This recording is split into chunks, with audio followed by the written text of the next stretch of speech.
यतिमिरोपशान्तये सान्तभावनमचिन्त्य वैभवं तं नरं वपुषि कुञ्जरं मुखे मन्महे किमपि तुन्दिलं महः शरणं तरवाणि शर्मदं ते चरणं वाणिचराचरोपजीव्यं करुणामसुनैः कटाक्षपातैः कुरु माम् अम्बकृतार्थसार्थवाहं शारदा शारदाम्भोजवदना वदनाम्बुजे सर्वदा सर्वदास्माकं सन्निधिः सन्निधिं क्रियात् विमलपटी कमलकुटी पुस्तक रुद्राक्षशस्तहस्तपुटी कामाक्षि पक्ष्मलाक्षि कलित विपंची विभासी वैरिंची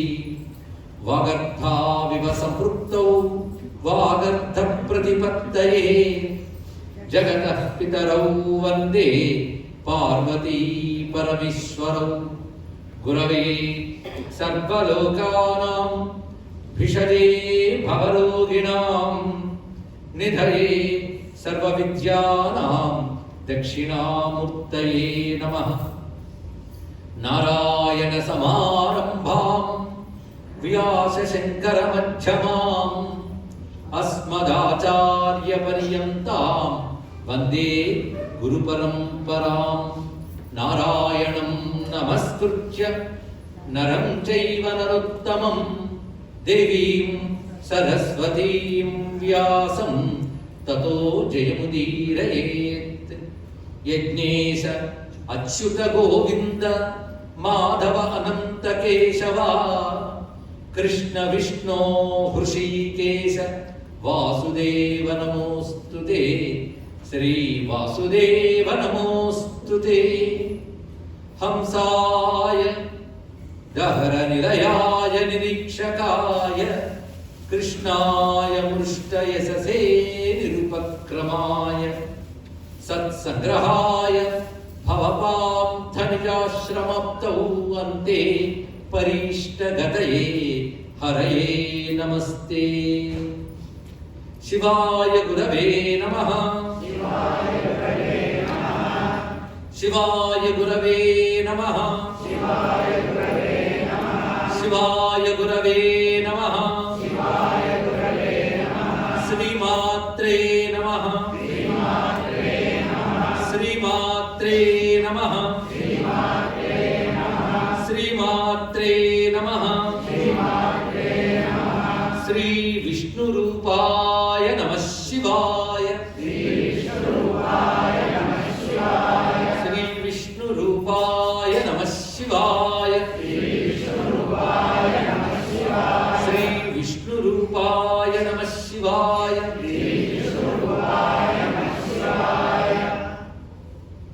बलभद्रा सुभद्रा समेत श्री जगन्नाथ स्वामिने नमो नमः।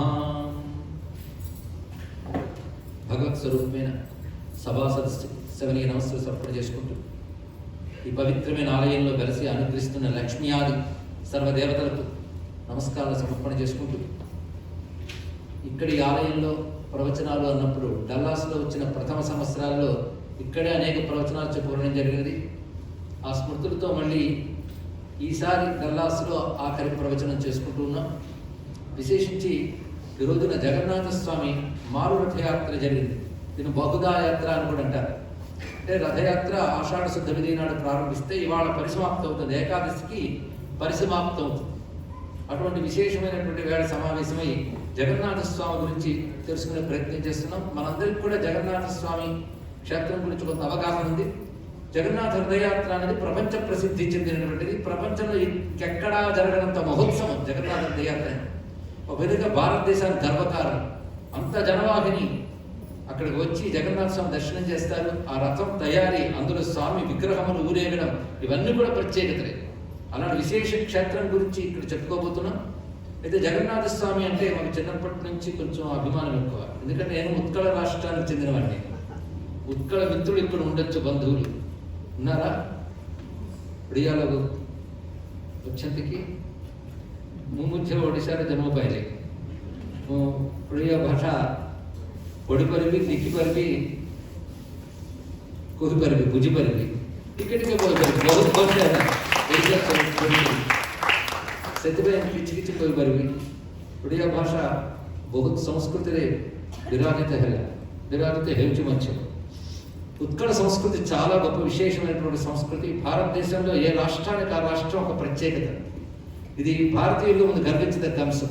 ఒక్కొక్క రాష్ట్రంలో ఒక్కొక్క భాష, ఒక్కొక్క ఆచార వ్యవహారాలు, ఆహార విహారాలు, కళలు, ఒక్కొక్క రాష్ట్రానికి ఒక ప్రత్యేక కళ ఉంటుంది.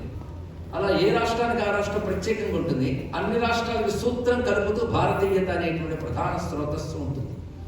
భారతీయత అంటే వైదిక సంస్కృతి, సనాతన ధర్మం. ఈ సనాతన ధర్మం అన్ని భాషల్ని, వేరు రాష్ట్రాన్ని, వేరు సంస్కృతిని కలుపుతోంది. అందుకే భారతీయులమైన మనం జగన్నాథ స్వామి గురించి చెప్తామన్నా వచ్చాం తెలుగువారమైనప్పటికి కూడా. అందుకని ఒరియావాళ్ళ దేవుడు అనుకోం మనం. వాళ్ళు వెంకటేశ్వరుడు గురించి అంటే వాళ్ళు ఒడియాలో చెప్తే వాళ్ళు అది కూడా వింటారు. ఈ శివుడు, ఈ విష్ణువే భారతదేశంలో ఆసేతు సీతాచలం ఉన్నారు. అందుకే మనకి ఎంత వైవిధ్యం ఉందో, ఎంత ఏకత్వం ఉంది, అది ఆ దేశం యొక్క గొప్పతనం. ఆ దేశాన్ని రక్షిస్తుంది. అనేక భయంకరమైన దుష్టమైన దాడులు జరుగుతున్న మన సంస్కృతి పరిరక్షింపబడడానికి కారణం ఆ ఏకత్వ సూత్రమే. అందులో జగన్నాథ స్వామి అంటే మనందరికీ కొంతమేరకు అవగాహన ఉంది, ఆయన నారాయణుడు అని. అందులో శ్రీకృష్ణ పరమాత్మ. బలభద్ర, సుభద్రాదేవి అంటే బలభద్ర అంటే బలరాముడు, సుభద్ర అంటే సోదరి. అక్కడ సోదరితో అన్నదమ్ములు ఉన్న క్షేత్రం బహుశా ఇది ఒక్కటే భూమి మీద. విశేషమైన అంశం ఇది. ఇది క్షేత్రం ఎప్పటిది అంటే మీరే చెప్పినగా బలరాముడు కృష్ణుడు కనుక కృష్ణావతారం తర్వాత తండ్రి అంటే కాదు, అత్యంత ప్రాచీన కాలంలోనే ఈ క్షేత్రం ఉన్నది అని చెప్తున్నారు. సృష్ట్యాది నుంచే ఉన్నది. ఒక కథ మనకు భారతంలో కనబడుతుంది, భాగవతంలో కూడా కనబడుతుంది. ప్రళయకాలంలో ఏకారణమైనప్పుడు మొత్తం జగత్తంతా జలమై ఉంటుంది. ఆ స్థితిలో మార్కండేయుడు మాత్రం జీవించుంటాడు. ఎందుకంటే ఆయనకి సప్తకల్ప జీవుడు. ఆయన చిరంజీవిత్వం శివుడు వరంగా ఇచ్చాడు. ఈ మహాప్రయాణం చూస్తున్నాడు కానీ జీవించున్నాడు. ఆయన భయంకరమైన జలమైపోవడం, అంధకారాన్ని చూస్తున్నాడు గగనమండలం నుంచి. ఎంత జ్ఞాని అయినప్పటికీ ప్రళయాన్ని, నాశనాన్ని చూస్తున్నాడు. మనసు చెదురుతుంది, ఇదంతా నశించిపోతుంది అని చూస్తున్నాడు. ఆ సమయంలో ఒక మర్రాకు మీద కుర్రవాడు కనబడ్డాడు. కరారవిందేన పదారవిందం ముఖారవిందే వినివేశయంతం వటస్య పత్రస్య పుటేశయానం బాలం ముకుందం మనసా స్మరామి. ఆ బాలకృష్ణమూర్తి ఆయన చూశాడు. అలా విష్ణు కనబడ్డంలో ఒక ఆంతర్యం ఉంది. అంత పెద్దవాడివి బింబేలు ఎత్తిపోతున్నావు, ఇంత చిన్నపిల్లవాడిని నేను హాయిగా ఉన్నాను చూడని చెప్పడానికి ఆ స్వరూపంతో దర్శనమిచ్చాడు ఆయన. ఈయన చూస్తూ ఉన్నాడు, ఈ పిల్లవాడు ఏమిటి, ఆ మర్రాకు మీద తేలియాడటం ఏమిటి అని. అలా ఆందోళన పడుతున్నటువంటి మార్కండేయుని ఇలా లాగాడు ఆయన. ఒకసారి లోపలికి వెళ్ళిపోయాడు మార్కండేయుడు ఆయన గర్భంలోకి. వెళితే ఆ లోపల సమస్త లోకములు సాక్షాత్కరించే, ఏ లోకాలు నశించిపోయాను అనుకుంటున్నాడో అవన్నీ కనబడుతున్నాయి. కొంతసేపు ఆయన మనస్సు సేద తీరిన తర్వాత మళ్ళీ బయటకు తెచ్చాడు. ఇప్పుడు లోకాలు విలువ. అప్పుడు మాట్లాడినాడు, లోకాలు ఉండడం నిజమా లేకపోవడం నిజమా అని అడిగాడు. బయట చూస్తే లేవనిపిస్తుంది, లోపల చూస్తూ ఉన్నాయనిపిస్తుంది. అంటే లోకాల లక్షణమే అని ఆయన ఉన్నాయో లేవో, ఉన్నాయి లేవో అనొచ్చు. కనుక ఉన్నాయో లేవో చెప్పలేం, కానీ నేనున్నాను అన్నది సత్యం. ఆ నేననేటువంటిది నారాయణ తత్వం. ఈ నారాయణ తత్వాన్ని ఆధారం చేసుకుని జగత్తంతా వ్యక్తమవుతుంది, మళ్ళీ లోపలికి ఉపసంహరింపబడుతుంది. కనుక సృష్టి స్థితిలో జగత్తుకున్నాయి కానీ నాకు లేవు అంటూ నారాయణ తత్వాన్ని బోధిస్తాడు. అయితే దేని మీద ఉన్నాడు, ఒక మర్రాకు మీద ఉన్నాడు. ఆకుందంటే చెట్టు ఉండాలిగా. ఆ తర్వాత సృష్టి మళ్ళీ సత్తుకుంది, మళ్ళీ సృష్టి వ్యక్తమైంది. కానీ ఏ ఆకు అక్కడ కనబడిందో ఆకుకు మూలమైన ఒక వృక్షం ఉంది. ఆ వటవృక్షం ఉన్న చోటు ఒక మహాక్షేత్రం. ఆ చోటు పేరే జగన్నాథ క్షేత్రం, పురుషోత్తమ క్షేత్రం అని చెప్పబడుతుంది. ప్రళయకాలాల్లో కూడాను అది నీరు కప్పబడ్డా నశించలేదు. వారణాసి క్షేత్రం వల్లే ఇది కూడా శాశ్వత క్షేత్రంగా చెప్తారు. శక్తి క్షేత్రాల్లో కామాక్ష, శివక్షేత్రాల్లో వారణాసి, విష్ణు క్షేత్రాల్లో పురుషోత్తమ క్షేత్రం. ఈ మూడింటికి అటువంటి శాశ్వతత్వాన్ని చెప్తున్నారు. ఆ క్షేత్రంలో నారాయణ సృష్టి ఆది నుంచే ఉన్నాడని చెప్తారు. భూమి వ్యక్తమయ్యాక అది మహాసముద్ర తీరమైంది. ఆ సముద్రానికి పేరుంది. సముద్రం అని ఏదైనా సముద్రం అంటాం. అధునాతన భాషలో అరేబియా సముద్రం, పసిఫిక్ మహాసముద్రం ఇత్యాది పేర్లు కనబడుతున్నాయి. కానీ ఈ సముద్రంలో ఈ ప్రాంతానికి మాత్రం మహోదధి అని పేరు, మహాసముద్రం అని పేరు. అక్కడ కొంత దూరంలో ఒక నది ఉంది ఒరిస్సా రాష్ట్రంలో, దానికి మహానది అని పేరు. అందుకని నదేమో మహానది, సముద్రం మహోదధి. మహోదధి, మహా ఉదధి, మహోదధి, మహాంబోధి అని కూడా అంటారు. మహాంబోధి అక్కడ ఒక చిన్న పర్వతం, దాని పేరు నీలాచల పర్వతం అని పేరు. ఆ నీలాచల పర్వతంపై ఇంద్రనీలమణులతో ప్రకాశించే నారాయణ స్వరూపం. అందుకే ఆ స్వరూపమే నీలమాధవుడు. నీలమాధవుడు ఈ ప్రాంతంలో ప్రకాశిస్తే కాశీ క్షేత్రంలో బిందు మాధవుడు ఉంటాడు, ప్రయాగలో వేణి మాధవుడు ఉంటాడు. ఈ మాధవ క్షేత్రాలు కూడా చెప్పబడుతుంది. ఇక్కడున్న స్వామి పేరు నీలమాధవుడు. ఆయన నీలమేఘశ్యాముడు, ఎలాగో నీలమాధవుడే. ఇక్కడ ఇంద్రనీలమణులతో పూజింపబడేవాడు సృష్టి ఆది నుంచి. అలా చాలా కాలం తర్వాత కాలగతిలో ఆ స్వరూపం స్వామిగా అంతర్ధానమైంది. కానీ ఆ పవిత్రమైన పర్వతంలో అక్కడ వాసులందరూ కూడా విష్ణు ఉపాసన చేస్తూ ఉండేవారు. అందుకే ఇప్పటికీ నీలాచలవాసి అని స్వామికి పేరు. అలాంటి నీలాచల ప్రాంతం గురించి ఆ చుట్టూ ఉన్నటువంటి భూమి అంతా కూడా గొప్ప క్షేత్రం. అసలు క్షేత్రం అంటేనే అదే గుర్తొస్తుంది, క్షేత్రం అనే పేరు దానికి ఉన్నది. అక్కడ స్వామి పేరు పురుషోత్తముడు, పురుషోత్తమ క్షేత్రం అని పేరు దానికి. ఈ పురుషోత్తమ క్షేత్రమే పురి అని చెప్పబడుతుంది. పూరి అని కొందరు అంటారు కానీ తప్పు మాట, పురి అనేది సరి అయిన మాట. అందుకే మనకి సప్తమోక్ష పట్టణాలు చెప్పేటప్పుడు కూడా పురి ద్వారవతి చైవ అంటారు. పురి అంటే ఈ క్షేత్రమే అని, పురి అని. అయోధ్య, మధురామాయ, కాశీ, కాంచావంతిక, పురి అని చెప్పబడేటువంటి పురి క్షేత్రం ఇది. పురి అని పేరు రావడానికి కారణం పురుషోత్తముడున్న పురము కనుక పురి. పురి అన్నప్పుడు పట్టణం ఎక్కడ కదలదు. కదలని క్షేత్రంలో ఆయన ఉన్నాడు, కదిలే రథం ఎక్కుతాడు. అదే కదలిన చోట ఉంటాడు, కదిలే చోట ఉంటాడు. ఆ రథం దగ్గరికి ఇప్పటి నుంచి తొందరెందుకు, ముందు పర్వతం గురించి చెప్పుకుంటున్నాను. ఇది నీలాచలం. సాగరస్య ఉత్తరే తీరే మహానద్యాస్తు దక్షిణే ప్రదేశ పృథివ్యాం హి సర్వతీర్థ ఫలప్రద అని స్కాంద పురాణంలో పురుషోత్తమ ఖండం వరకు ఉన్నది. ఎలాగైతే కాశీ ఖండం ఇలా ఉన్నాయో పురుషోత్తమ ఖండం పెద్ద పెద్ద గ్రంథం ఉంది అక్కడ. అందులో ఈ దివ్యమైన క్షేత్రంలో తీర్థాల గురించి చాలా వర్ణన ఉంది. ఇంద్రజమున తీర్థము మొదలైన తీర్థాలు చాలా విశేషంగా ఇక్కడ ఉంటాయి. అలాంటి తీర్థభూమి అంటే జలానికి ప్రాధాన్యం ఇస్తే తీర్థం అనాలి, భూమికి ప్రాధాన్యం ఇస్తే క్షేత్రం అనాలి. రెండు ప్రాధాన్యాలు ఇక్కడ ఉన్నాయి, తీర్థము క్షేత్రము కూడా. పెద్ద తీర్థం అంటే సముద్రం. సముద్ర స్నానం విధి ఒకటి ఉన్నది. సముద్ర స్నానం ఎప్పుడు పడితే అప్పుడు చేయకూడదు. వినోదాల కోసం వెళ్ళి కెరటాల దగ్గర ఆడుకోవడం చేయలేదు. అలాంటి అపచారాలు చేసే యుగం పేరు కలియుగం. ఎందుకంటే సముద్రాలు ఆటలు అయిపోయాయి, బీచ్లు, అక్కడ కోడలి పనులు, ఇలాంటి పనులు రామాయణ కాలంలో ఒక రాక్షస వర్గం చేసేది ద్రుమకుల్య అనే ప్రాంతంలో. వాళ్ళకి రామచంద్రమూర్తిని బాణం వాళ్ళ వైపు వేసి వాళ్ళని నాశనం చేయవయ్యారు కోరుకున్నాడు సముద్రుడు. అప్పుడంటే చెడు ఎక్కువ ఉండేది కాదు, కొద్దిగా ఉండేది కనుక తీసేయవచ్చు. ఇప్పుడు మొత్తం అదే కనబడుతుంది. సముద్రాలు స్నానాలు అన్నప్పుడు దానికి పద్ధతులు ఉంటాయి. ఎప్పుడు పెడితే అప్పుడు సముద్రాన్ని ముట్టుకోకూడదు, పర్వకాలాల్లో వెళ్ళాలి, భక్తిగా స్నానం చేయాలి, ఇవన్నీ చెప్తారు. ఇది సముద్ర స్నాన మర్యాద. అలాంటి సముద్ర స్నానానికి ఉత్తమ క్షేత్రం ఈ మహాబోధి.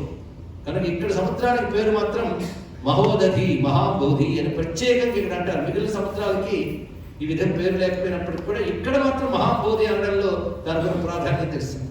అక్కడ విస్తారమైనటువంటి మర్రి చెట్టు ఉంటుంది. అది అక్షయ వట వృక్షం అని నేటికీ కనబడుతుందని.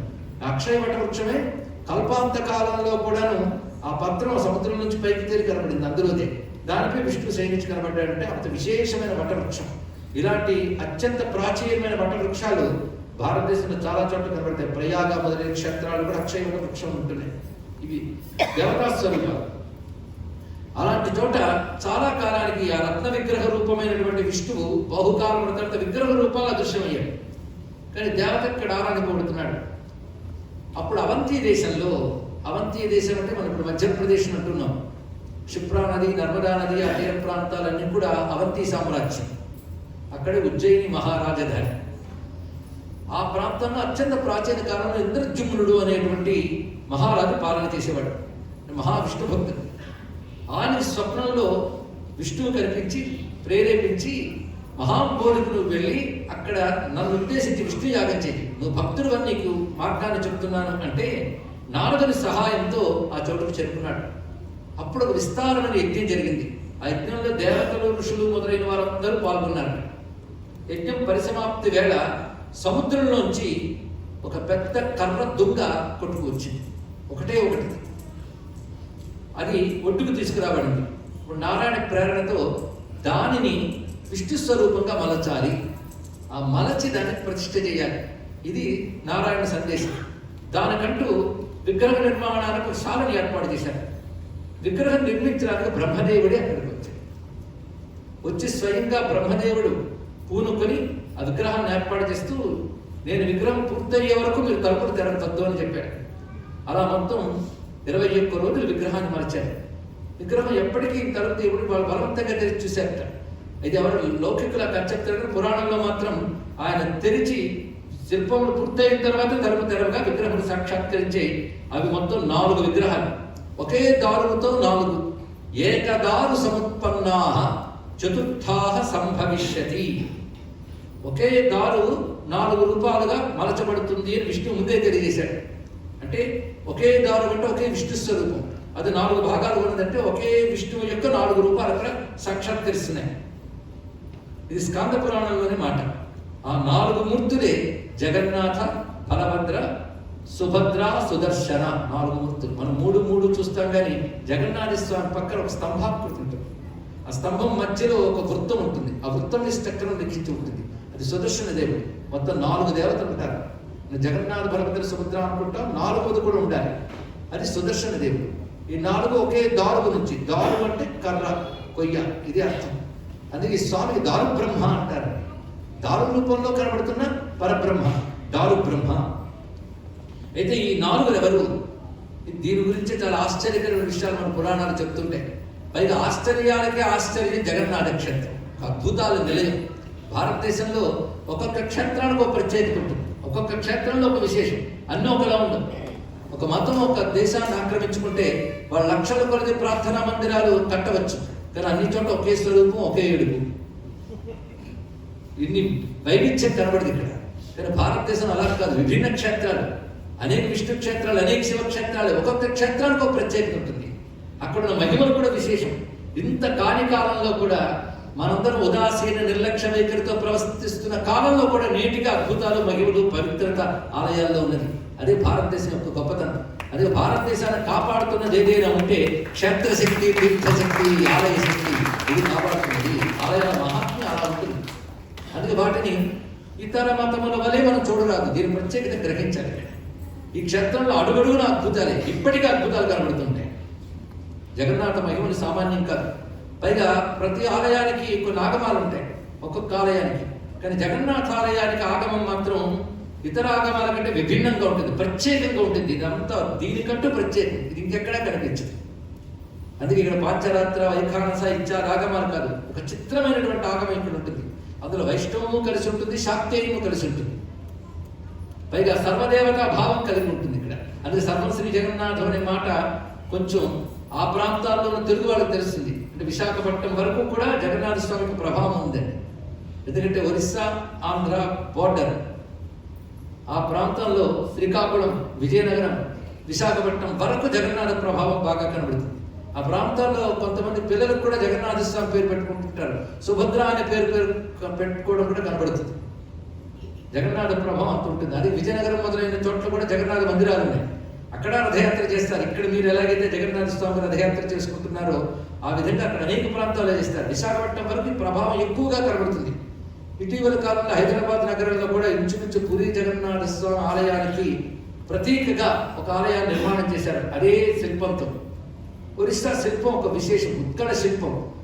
ఉత్కళ శిల్పశాస్త్రం దక్షిణాది శిల్పశాస్త్రం కన్నా భిన్నంగా ఉంటుంది, కానీ దాని ప్రత్యేకత దానికి. ఉత్కళ రాష్ట్రంలో ఉన్నటువంటి ఒడిస్సీ నృత్యకళ, ఉత్కళ రాష్ట్రంలో గొప్ప సాహిత్యం కూడా ఉన్నది ఒడిషా భాషలో. అలా ప్రత్యేకించి సంగీతం కూడా విశేషంగా అక్కడ భాషిస్తుంది. వీటన్నింటిలో జగన్నాథుడు నిండి ఉంటాడు. కానీ జగన్నాథ సంస్కృతి అని ఒకటి ఉన్నది. అక్కడ చిత్రలేఖనాలు కూడాను పట్టచిత్రాలు అక్కడ చేస్తారు. పట్టచిత్రం అంటే వస్త్రం మీద చిత్రాలు వేయడం, అలాగే అద్దాలతో వాళ్ళ వస్త్రాల మీద కలంకారీలు మొదలైనవి చేస్తారు. అవన్నీ జగన్నాథుడిని ఆధారం చేసుకుంటాయి. పురికి సమీపంలోనే మొత్తం విశేషించి ఒక ఊరు ఉంటుంది ఈ చిత్రాలంటే ఆధారంగా. ఇంత ప్రత్యేకమైనటువంటి శిల్ప, చిత్రలేఖన, సంగీత, సాహిత్య, నృత్యములన్నీ జగన్నాథుడిని ఆధారం చేసుకుంటాయి. అదే జగన్నాథుడు అక్కడ ఇంటి దేవ అందరికీ కూడా, ప్రతి వారికి కూడా. ఉత్కళ దేశం ప్రతి వారింట్లో ఈ 4 ప్రతిమలు ఉంటూ ఉంటాయి. బలభద్ర, సుభద్ర, జగన్నాథ, సుదర్శన, ఈ 4 స్వరూపాలు గోచరిస్తూ ఉంటాయి. వారికి భక్తి జగన్నాథుడు అంటే అంత విశేషంగా ఉంటుంది. ఇది నిర్మించిన వాడు బ్రహ్మదేవుడు. అయితే ఇక్కడ ఇప్పటికీ అక్కడ కూడా లౌకిక కథలు ఏం చెప్తారంటే, ఇంకా పూర్తి కాకుండానే సగంలో ఉండగా తలుపు తెరిచేస్తారు కనుక విగ్రహాలు సగంలో ఆగిపోయాయి అని అంటూ ఉంటారు. ఎందుకంటే కేవలం ముఖం మాత్రమే కనబడుతుంది, చేతులు పూర్తిగా నిర్మాణమైనట్టు కనబడవు, కింద పాదాదులు గోచరించవు. కనుక ఇది సగంలో అసంపూర్ణ శిల్పములుగా కొందరు వర్ణిస్తారు, కానీ కాదు, పురాణంలో అలా చెప్పలేదు. ఇవి సంపూర్ణ శిల్పములే. ఇదొక కళ, ఇదొక కళా విధానం. ఇంకా చెప్పాలంటే ముఖ ప్రధానం, ముఖమే అందులో ప్రధానంగా కనబడుతుంది. జ్ఞానేంద్రియములే ప్రధానంగా గోచరిస్తాయి. అంటే కేవలం దర్శనం మాత్రం చేతనే తన చూపుతోనే మనల్ని అనుగ్రహిస్తున్నాడు స్వామివారు. పైగా చేతులు కూడా సగంగా మలచబడినప్పటికి కూడా ఆ చేతులపై ఒక చేతికి శంఖము, మరొక వైపు చక్రము, అంటే సుదర్శనము పాంచజన్యము రెండు కూడా చెక్కి ఉంటాయి. అలాగే బలభద్రుడికి హలము మూసలము, అంటే నాగలి రోగలి కూడా చెక్కబడి ఉంటాయి, వీటితో ప్రకాశిస్తుంటాడు. సుభద్రాదేవి పద్మహస్త, రెండు చేతులకు పద్మం పెట్టబడి ఉంటుంది. ఈ ముగ్గురు ఎవరు అంటే తత్వత మనం చూస్తే ఒకే దారు నుంచి వచ్చిన వారు. ఒకే దారు అంటే విష్ణుతత్వంతో వచ్చినవి ఇవన్నీ. విష్ణుతత్వం ఒకటి ప్రధానంగా వాసుదేవ తత్వం, రెండవది సంకర్షణుడు. ఆ సంకర్షణ తత్వమే విష్ణువు యొక్క అంశ. ఈ అంశ నారాయణుడు ఏ అవతారం ధరించినా అని అనుసరిస్తూ ఉంటుంది. అని రాముడైతే లక్ష్మణస్వామి అయ్యాడు, అని కృష్ణుడైతే బలరాముడయ్యాడు. కానీ సంకర్షణ స్వరూపం. ఈ మధ్యలో ఉన్నది అమ్మవారు, శక్తి స్వరూపం. విష్ణువుకి శక్తికి అభేదం. విష్ణువుతో సహజ పరాశక్తి అని అంటారు కదా. సుభద్ర ఎవరంటే పరాశక్తి యొక్క తేజస్సు. మరి పరాశక్తి అంటే విష్ణు సోదరి కదా. విష్ణువు కృష్ణుడైనప్పుడు సోదరి ఎవరు? సుభద్రయే. కానీ విష్ణు సోదరి ఆవిడ పరాశక్తి అని స్పష్టంగా తెలుస్తుంది. అయితే ఒక పురాణంలో మాత్రం లక్ష్మీదేవి కృష్ణావతారంలో విష్ణువుకి సోదరిగా వచ్చింది అని చెప్పారు. ఈ అవతార మర్యాద అవతారమేనండి. అంటే ఒక జన్మలో ఉన్న అనుబంధం మానవులకు కూడా ఒక జన్మలో అనుబంధం మరొక జన్మలో మరోలా ఉంటుంది. ఏ జన్మ మర్యాద దానిది. ఇది తెలుసుకోవాల్సిన అవసరం. ఎందుకంటే విష్ణువుగా ఆయన భూమికి భర్త, కానీ రాముడుగా ఉన్నప్పుడు భూపుత్రుడికి భర్త. ఇది మనం తీసుకుని వికారాలు చేసి వ్యాఖ్యానించకూడదు. ఆయన రాముడుగా అవతరించినప్పుడు మర్యాద ఇది. అంటే ఒక జన్మలో ఉన్న మర్యాద మరొక జన్మలో మరో అనుబంధంలో ఎలా ఉండదు, ఇది అలా తెలుసుకోవాల్సింది. కనుక సుభద్ర లక్ష్మీదేవి అంశాన్ని మనం స్వీకరించవచ్చు. చెల్లెలికి స్వసారము అని పేరు వేదములో. స్వసారం అంటే తన యొక్క సారస్వరూపమే చెల్లి. అది అన్నా చెల్లి అనుబంధం అలా ఉంటుంది. అది లక్ష్మీదేవి ఇప్పుడు చెల్లెలుగా వచ్చింది కనుక లక్ష్మి అంటే పరాశక్తి స్వరూపమే కనుక. పైగా అమ్మవారు జగదీశ్వరి భువనేశ్వరి స్వరూపమే సుభద్ర అని చెప్తారు. అది శక్తి తత్వం అక్కడ ప్రకాశిస్తుంది. ఇక సుదర్శనుడు ఉన్నాడే, ఆ సుదర్శనుడు అనుగ్రహం లేకపోతే విష్ణువు దర్శనం ఎక్కడవుతుంది? ఆయన పేరే సుదర్శనం. అదే నారాయణ ఆయుధాలన్నీ మనకి దేవతలే. వాటన్నిటికీ మనం నమస్కారం చేసుకోవాలి. పాంచజన్యం శంఖం, కౌమోదకి గద, ఖడ్గం నందకం, వీటన్నిటికీ నమస్కరిస్తాం. ధనుస్సు శాంగం, వీటికి ప్రణమిలుతూ చక్రము సుదర్శనము, చక్రం సదాహం శరణం ప్రపంచి. అంటే ప్రతి ఆయుధముకు దేవత అయినప్పటికీ కూడా సుదర్శన ఆయుధం చాలా ప్రధానం. సుదర్శనుడు షట్కోణ చక్ర మధ్యంలో ఉంటూ ఆయన 16 భుజాలతో ప్రకాశిస్తూ ఉంటాడు. ఆ స్వరూపమే విశేషం. అందుకే ఒక మహాకవి స్వామి యొక్క సుదర్శనంపై శతకాన్ని రచించాడు. సూర్య శతకంలా ఉంటుంది ఆ సుదర్శన శతకం. సుదర్శన స్మరణే చాలా గొప్పది. సుదర్శన మహాజ్వాల కోటి సూర్య సమప్రభా అజ్ఞానాంధస్య మేదేవ విష్ణోర్ మార్గం ప్రదర్శయ అంటారు. అలాంటి సుదర్శన దేవుడు యొక్క స్వరూపం ఇక్కడ గోచరిస్తుంది. అయితే ఇదంతా ఎలా ఆవిర్భవించింది? బ్రహ్మదేవుడి శిల్పాన్ని చెక్కాడు. ఇది ఒక ప్రత్యేకమైన శిల్పం. అందులో స్వామి నేత్రములు ఎంత చక్కగా ఉంటాయంటే ఒక్క జగన్నాథుడికి మాత్రం గుండ్రపుడు కళ్ళు ఉంటాయండి. ఇక్కడ అది చక్రనయనుడు అంటారే, చొకోవాఖి అంటారు రొయ్యాలు. చక్రములు అంటే కళ్ళు కలవాడు అని. ఆ కళ్ళు గుండ్రంగా ఉంటాయి. అయితే గుండ్రంగా ఉన్నాయంటే వృత్తం ఎప్పుడు అనంతానికి సంకేతం. స్వామి యొక్క 2 నేత్రములు వృత్తాకారంలో ఉన్నాయంటే అర్థం ఏంటంటే అనంత దర్శన శక్తి సంపన్నుడు, సర్వమును చూస్తాడు. అంతేకాదు ప్రపంచాన్ని చూసేటప్పుడు కనురెప్పలు అడ్డు రాకూడదు, రెప్పలు కూడా లేవు. ఒడియా సాహిత్యంలో చాలా విశేషమైన భావాలు చెప్తారు. ఇక్కడ ఆఖరికి ప్రపంచాన్ని ప్రేమగా పరిశీలించినప్పుడు కనురెప్ప కూడా అడ్డు రాకూడదని కనురెప్పలు కూడా లేవయ్యా అని కన్నా. అనిమేష నేత్రములు అన్న నిమేషం కూడా లేదానికి. అలా చూస్తూ ఉంటాడు దయతో. అలాంటి అనంత నేత్రములు, పైగా అనంత ప్రపంచాన్ని దర్శిస్తూ ఉంటాడు. అలాంటి విశేషమైన స్వరూపాన్ని బ్రహ్మదేవుడు ఏర్పాటు చేసిన తర్వాత ఇక్కడ క్షేత్రానికి పాలకుడుగా శివుడు ఉంటాడు ప్రధానంగా. 8 దిక్కులు 8 శివమూర్తులు ప్రకాశిస్తుంటారు ఇక్కడ. అంటే లోకనాథేశ్వరుడు ప్రధానంగా చెప్పబడుతూ 8 దిక్కుల్లో శివుడు ఉంటాడు. 8 దిక్కుల్లో శక్తి ఉంటుంది. అందుకే ఆ క్షేత్రం అంత శక్తివంతమైనదండి. 8 దిక్కుల్లో శివుడు, 8 దిక్కుల్లో శక్తి. ఆవిడ క్షేత్ర రక్షాశక్తి. అమ్మవారి స్వరూపం దృఢంగా ఉంటుంది. ఇక ఈ దారు రూపంలో ఉన్నవాడిని స్కంద పురాణంలో తస్మాత్ దారుమయం బ్రహ్మ వేదాంతేషు ప్రగీయతే అని మాట చెప్పారు. వేదాంతముల్లో వర్ణింపబడ్డ పరబ్రహ్మమే ఇక్కడ దారువు రూపంలో కనబడుతుందయ్యా అని అంటారు. చతుర్వ్యూహ చతుర్గతి అని చెప్పబడుతున్నటువంటి చతుర్వ్యూహ స్వరూపమే ఇది అని ఒక మాట కనబడుతుంది. ఇక్కడ ఎన్ని విధాలుగా భావన చేస్తారు. అయితే ప్రత్యేకించి స్వామికి ఆకృతులు ఏర్పడిన తర్వాత ఒక భవ్యమైన ఆలయాన్ని నిర్మాణం చేశారు. ఆకృతులు యజ్ఞశాల దగ్గర ఏర్పడ్డాయి. యజ్ఞశాలకు మహావేది అని పేరు. ఈ మహావేది దగ్గర విగ్రహ నిర్మాణం జరిగిన తర్వాత ఒక భవ్యమైన ఆలయాన్ని నిర్మాణం చేశారు. బ్రహ్మదేవుడి ఆజ్ఞ మేరకు విశ్వకర్మాతో నిర్మాణం చేశారు.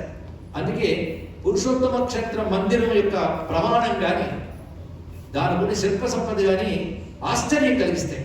ఎంత వైజ్ఞానిక శాస్త్రం ఇప్పుడు అభివృద్ధి చెందిన ఈ వైజ్ఞానిక శాస్త్రం సాధించలేని కట్టడం అండి. అది చూస్తేనే ఆశ్చర్యం కలుగుతుంది. మానవ నిర్మాణం ఎలా సాధ్యమవుతుందని. అలాంటి ఆలయాలు ఇప్పటికీ భారతదేశంలో చాలా ఉన్నాయి, కానీ పురుషోత్తమ ఆలయం ప్రత్యేకం. ఇప్పుడు మన విజ్ఞాన శాస్త్రం అభివృద్ధి చెందింది అనుకుంటున్న నిర్మాణ విజ్ఞానం, ఇంజనీరింగ్ ఒక యాక్టివిటీస్ దానిలో గొప్పతనం. కానీ ఆ రోజుల్లో ఈ ఆలయాల నిర్మాణం చేశారు. కానీ ఎత్తు ఎంతో విశేషం.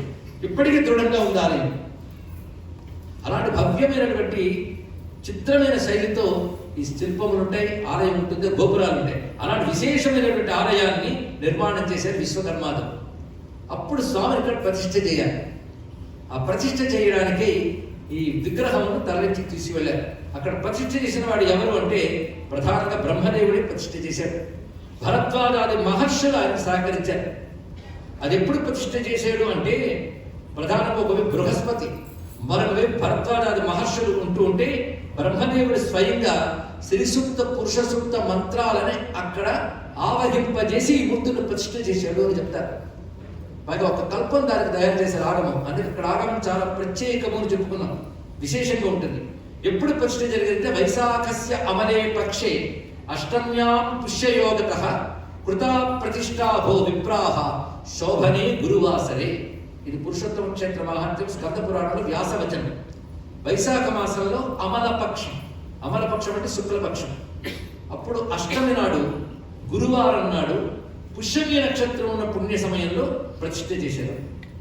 ఇక్కడ ప్రధానంగా యంత్రం దేన్ని పెట్టారు అంటే నృసింహ యంత్రాన్ని పెట్టాడు. అది ఇది నృసింహ క్షేత్రంగా కూడా చెప్పబడుతుంది. స్వామి యొక్క పీఠం దగ్గర నృసింహస్వామి స్వరూపంగా కూడా ఉంటుంది.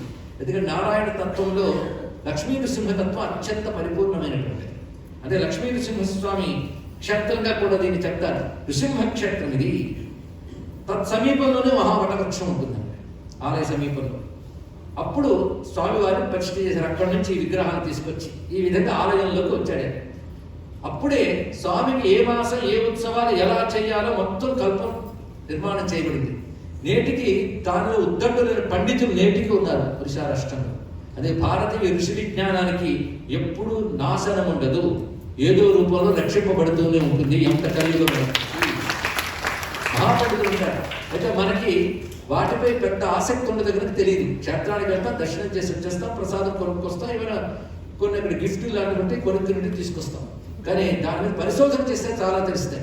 పరిశోధన అంటే మళ్ళీ గూగుల్ సెర్చ్ కాదు, వాళ్ళకు అందిన మేరకు ఇన్ఫర్మేషన్ చెప్పగలగని రహస్య శాస్త్ర విషయాల మాత్రం తెలియవు. తెలిసిన పండితులు మాత్రం ఉంటారు, వారు నిర్ణయిస్తారు. అదే నేటికి ఆలయంలో ఉన్న మర్యాదలు నియమాలు చాలా కఠినంగా ఉంటాయి. ఇతరులకు దీన్ని ఛేదించలేరు.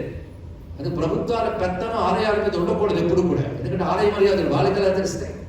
కానీ లక్షల కోట్ల కేసులు పెండింగ్గా పట్టించుకోరు. కానీ మన హిందూ ధర్మ ఆలయాల మీద ఎవడో తెలియని కేసు వేస్తే వెంటనే దాని మీద తీర్పిచ్చడానికి సిద్ధపడతారు.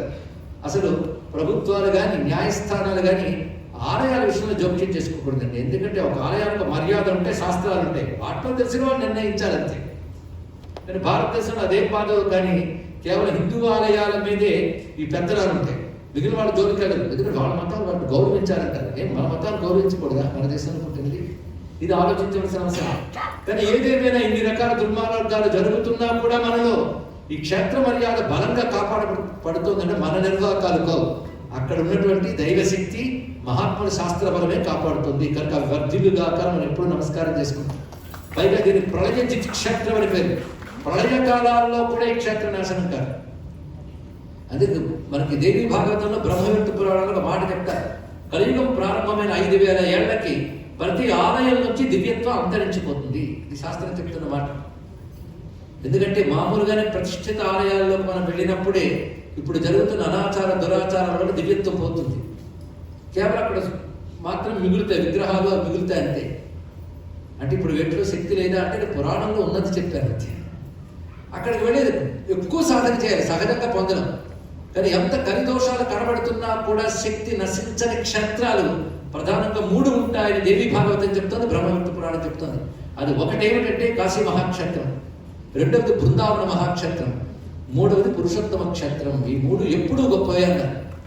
ఈ 3 ప్రసాదాలు ఉంటాయి. ఆ 3 ప్రసాదాలు ఏమిటంటే కాశీలో గంగా, బృందావనంలో మృత్తిక, జగన్నాథ క్షేత్రంలో అన్నం. అక్కడ దారు బ్రహ్మం, అన్న బ్రహ్మం 2 రూపాయలతో ఉంటాడు విష్ణువు. అన్నం గురించి తర్వాత చెప్తాను, అన్న బ్రహ్మం. అందుకే రామకృష్ణ పరమహంస ఒక మాట చెప్తాడు, కాశీ గంగని నీరుగా చూడరాదు, బృందావనం మట్టిని మట్టిగా భావించరాదు, జగన్నాథ ప్రసాదాన్ని అన్నం మెతుకులుగా భావించరాదు, అవి సాక్షాత్తు గోవిందుని రూపమే, గోవిందుడి స్వరూపమే అని చెప్పాడు. అంత పవిత్రమైనవి 3 కూడా. అసలు అవి తయారయ్యే విధానాలు, అక్కడ ఇచ్చే విధానాలు చూస్తే ఆశ్చర్యపోతాం. ఒక్కటి మాత్రం చెప్పగలం, ప్రపంచంలో ఏ చోట కూడా ఇలాంటి క్షేత్రాలు దొరకవు, భారతదేశంలో దొరుకుతాయి. ఆ ప్రత్యేకత ఎన్ని కాదు ధ్వంసాలు జరిగినప్పుడు కూడా నిలబడి ఉంది ఆ సంస్కృతి. అంటే ఆ నిలబెట్టుకున్న త్యాగధనులైనటువంటి తపస్సులకు మనం నమస్కారం చేసుకోవాలి. ఒక్కసారి దృష్టి సారించండి. మన క్షేత్రాల వైభవం గురించి తలంచుకుని హృదయం మాత్రమే కనులు చెమర్చితే చాలు మన జన్మ ధన్యమైనట్లే. అంత భవ్యమైనటువంటి క్షేత్రంలో ఒక్కొక్కటి కూడా. అలాంటి పవిత్రమైన క్షేత్రంలో విధానాలు ఏర్పరిచినప్పుడు ఎప్పుడు ఏ ఉత్సవం చేయాలో నిర్ణయించారు. అందులో ప్రధానంగా జ్యేష్ఠ పూర్ణిమ నాడు జ్యేష్ఠ వ్రతం అనే దాన్ని ఆచరిస్తారు. మన తెలుగువారు, ఒరిస్సా పరిసరాల్లో తెలుగు వాళ్ళు కన్ను కడగడం అంటారు. ఇక్కడ అప్పుడు స్వామివారికి స్నానం చేస్తారు, స్నపనోత్సవం చేసి పాఠ్యం నాడు, బహుళ పాఠ్యం నాడు స్వామివారికి గణేష అవతారం వేస్తారు. అవతారాలు చాలా విశేషంగా వేస్తారు, ముఖంలో అలంకరణలు అవన్నీ చేస్తారు. ఎంత అందంగా ఉంటుంది ఆ మూర్తి. అది వేసి ఆ తర్వాత కోష్టంలో పెట్టుట, కొట్టం అంటారు, కొట్టంలో పెడతారు. ఆ సమయంలో ఉక్కపోత పెరుగుతుంది. ఆయన పాప ఉక్కలు ఉన్నాడు కనుక మనకు ఉక్కపోతున్నది అని అనుకుంటూ ఉంటారు ఆ ప్రాంతం వాళ్ళు కూడా. తర్వాత మళ్ళీ వైశాఖంలో శుక్ల తృతీయ నుంచి రథ నిర్మాణం జరుగుతూ ఉంటుంది.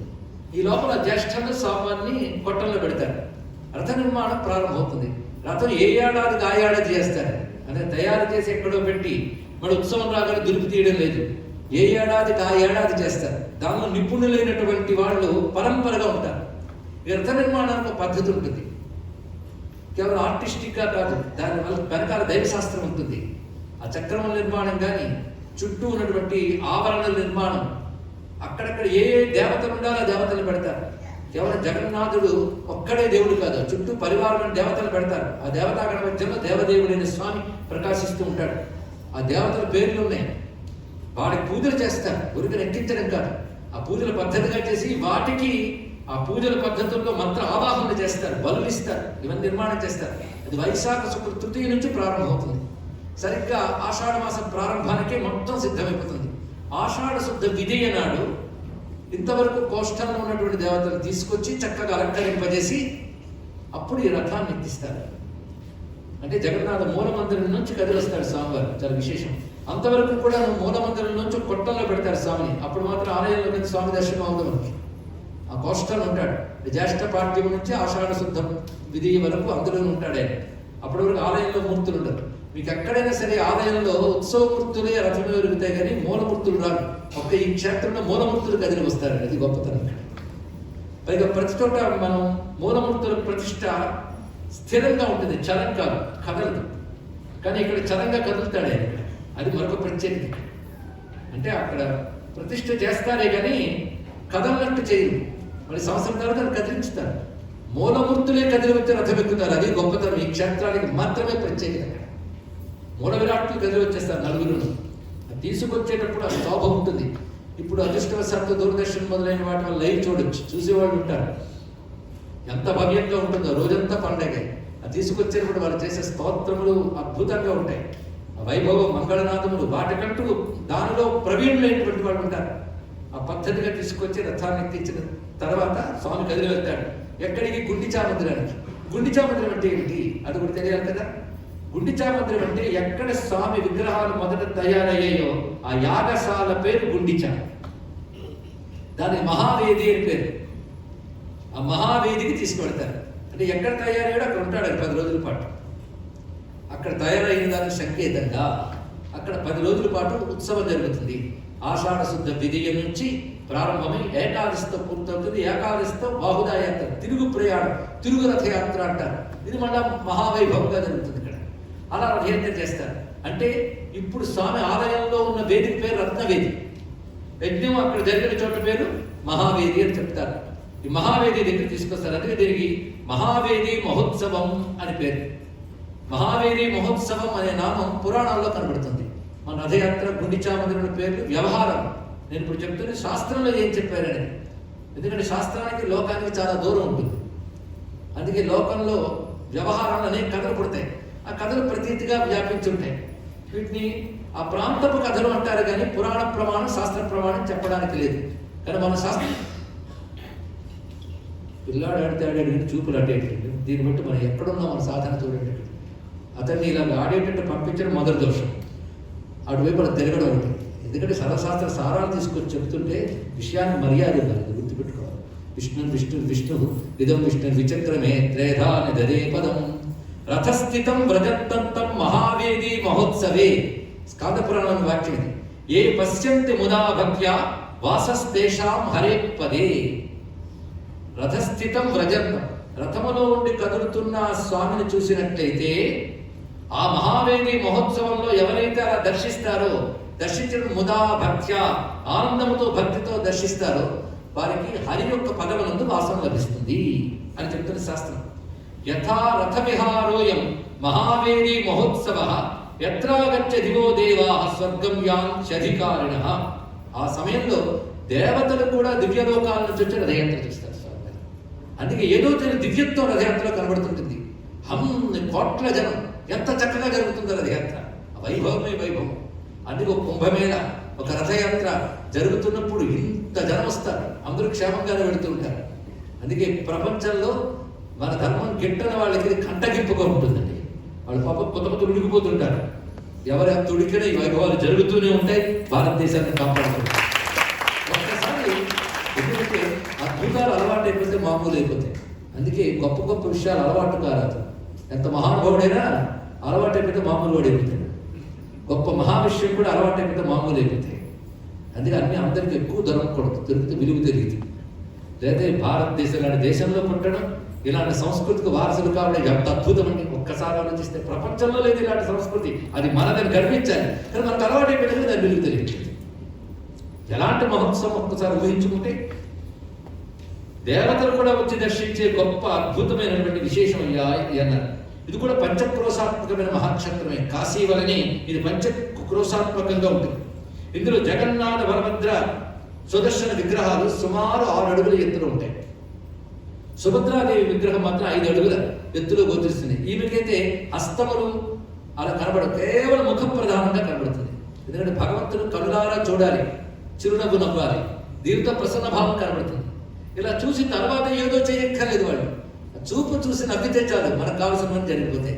అది వాడు కర్మేంద్రియాలు ప్రధానంగా కాకుండా జ్ఞానేంద్రియ ప్రధానంగా భగవంతుడికి దర్శనం ఇస్తాడు. ఇది దీని యొక్క ప్రత్యేకత. అక్కడ పైగా ఇక్కడ బృహత్ సంహిత, విష్ణు సంహిత మొదలైన ప్రకారంగా ఆరాధన జరుగుతుంటాయి. ఆ సంహితా గ్రంథాల్లో చెప్పబడుతున్నది ఏంటంటే, నింబ దారువుతో విష్ణు ప్రతిమ చేసి ఆరాధిస్తే అది చాలా ఉత్కృష్టం అంటారు. నింబ వృక్షం అంటే వేప చెట్టు, వేప చెక్కతో, ఇక్కడిదంతా వేప చెక్కతో ఉంటుంది విగ్రహం అంతా.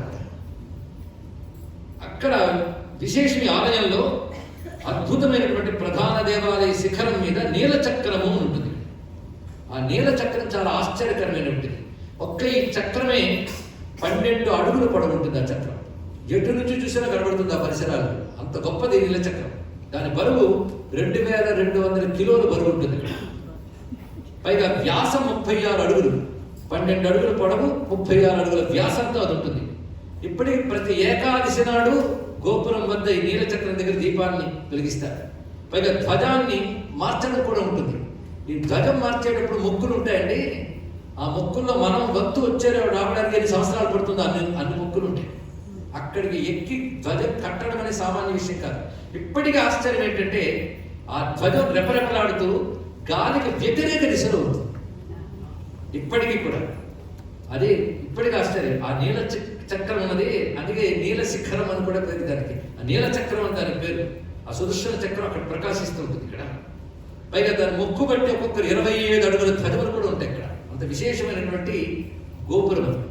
ఆ గోపురంపై ఆ నీల చక్రం, ఆ ధ్వజం వసంత్ ప్రాసాదాంతే, ఆ ప్రాసాదంలో అంటే కనక రుచిరే నీలశిఖరే మహాంబోధే స్థీరే కనక రుచిరే నీలశిఖరే వసంత్ ప్రాసాదాంత సకల బలభద్రేణ బలిన సుభద్రా మధ్యస్థ సకల సురసేవావసరతో జగన్నాథ స్వామి నయనపథగామి భవతు మే. ఇది ఆదిశంకర భగవత్పాల్ వారు రచించారు అని ప్రసిద్ధి. కానీ ఇంకెవరో సంస్కృత కవి రచించారని ఎవరో ఉంటారు. ఈ వాద వివాదాలు అక్కడ పెట్టి గొప్ప స్తోత్రం. అందులో అడుగుతున్నది ఏంటంటే జగన్నాథ స్వామి నయనపథగామి భవతు. నయన పథగామి అంటే నా కంటి చూపులో నువ్వు కనబడాలియా అని భావం. ప్రతి పాదము ఆ వాక్యంతో వస్తుంది. జగన్నాథ స్వామి నయన పథగామి భవతు మే. ప్రతి 4 పాదాల శ్లోకంలో 4వ పాదం అది. ఇందులో జగన్నాథ్ తత్వం అంతా చెప్తాడు. మహాంబోధే స్థీరే కనక రుచిరే నీలశిఖరే. ఆ మహాంబోధి యొక్క తీరంలో బంగారు కాంతులతో ప్రకాశిస్తున్న నీలశిఖరం అనందు కనక రుచిరే నీలశిఖరే వసంత్ ప్రాసాదాంత. ఆ ప్రాసాదం లోపల సహజ బలభద్రేణ, సహజ అంటే తనతో పాటు పుట్టినటువంటి సోదరుడైన బలభద్రుడితో. ఎటువంటి బలభద్రుడు అంటే సహజ బలభద్రేణ బలిన, మహాబలవంతుడైన బలరాముడితోనూ. సుభద్రా మధ్యస్థ, ఒకవైపు ఆయన సుభద్రాదేవి మధ్యలో ఉంటూ ఉండగా అది సుభద్రా మధ్యస్థ సకల సురలసేత సేవించబడుతున్న జగన్నాథ స్వామి నా కంటి దారిలో కనబడుగాక. ఇది దీని యొక్క భావం. అంత చక్కగా శంకరులు రచించారు అంటారు.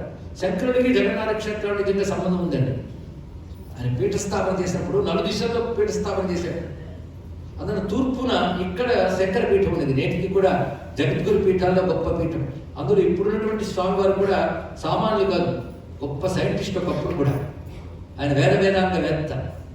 ఆదిశంకర పీఠాలన్నీ ఆ స్వామితోనే ప్రకాశిస్తూ ఉంటాయి. అందుకు జగన్నాథ స్వామి క్షేత్రం శంకర పీఠం ప్రకాశిస్తున్నటువంటి చోటు కూడా.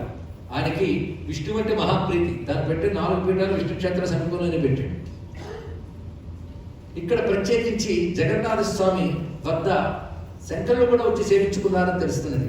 మహాత్ములు మహాపురుషులందరూ సేవించారు. అంత దివ్యమైన క్షేత్రం ఇది.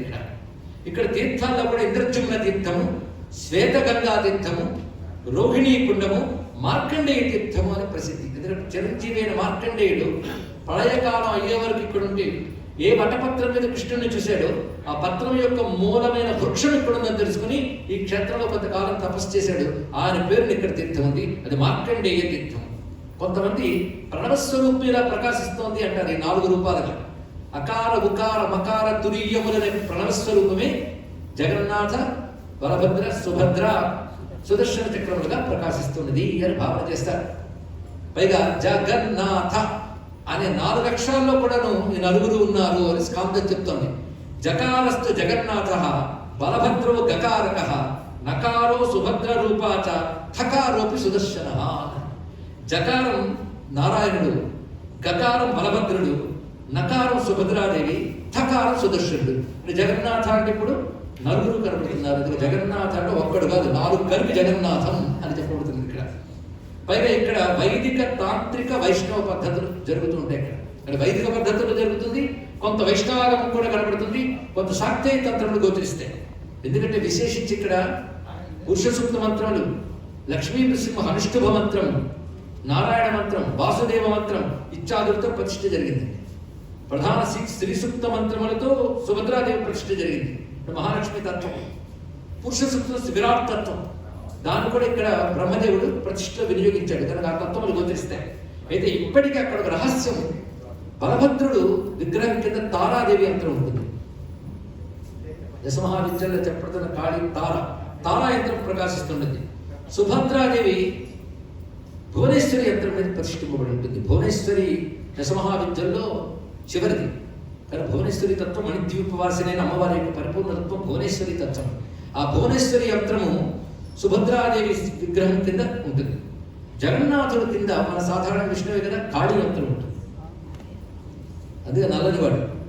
కృష్ణ కాళీ ఇద్దరు ఒకటి. వాడు భాగవతంలోనే చెప్తాడు, నా సోదరి ఆమె. సోదరి అంటే సమతత్వం.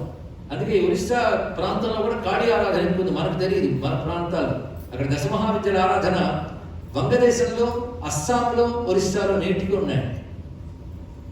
మన అస్సాంలో గౌహతి దగ్గర ఉన్న కామరూప మహాక్షేత్రం, కామాక్ష దశమహావిద్యా క్షేత్రం, నేటికి వంగదేశంలో కాళీ ఉపాసన మొదలైనవి ఉన్నాయి. కూడని అసుర శక్తులు ఆ ప్రాంతాలు వ్యాపించినప్పటికీ కూడా ఆ కాళీ శక్తి ఆ దుష్ట శక్తుల్ని నిర్మూలన చేస్తుందన్న నమ్మకం నాకు ఉంది. ఇందులో సందేహం లేదు. ఎందుకంటే ఏ ప్రాంతంలో శంకరులు ఉద్భవించారో, ఏ ప్రాంతంలో రామకృష్ణ పరమహంస, స్వామి వివేకానంద మహాత్ములు ఉద్భవించారో, ఇప్పుడు ఆ ప్రాంతాలు ధర్మశత్రు దేశాలు అయిపోయి, అలాంటి ధర్మశత్రువుల్ని నిర్మూలించడానికి అటు కేరళ భగవతి, ఇటు వంగ కాళీ కూడా పూనుకోవాలని మనం ప్రార్థన చేసుకోవాలి. అక్కడ యాగమాలు బాగా వ్యాప్తిలో ఉంటాయి. ఒడిశా కూడా సమీప ప్రాంతమే. ఇప్పటికీ ఒడిశాలో దశమహావిద్యా క్షేత్రములు చాలా ఉన్నాయి. అనేకం అక్కడ పుట్టి పెరగడం చేత నేను చూడడం జరిగింది. విశేషమైనటువంటి స్వరూపాలు, ఉపాసకులు ఉన్నారు నేటికి కూడా.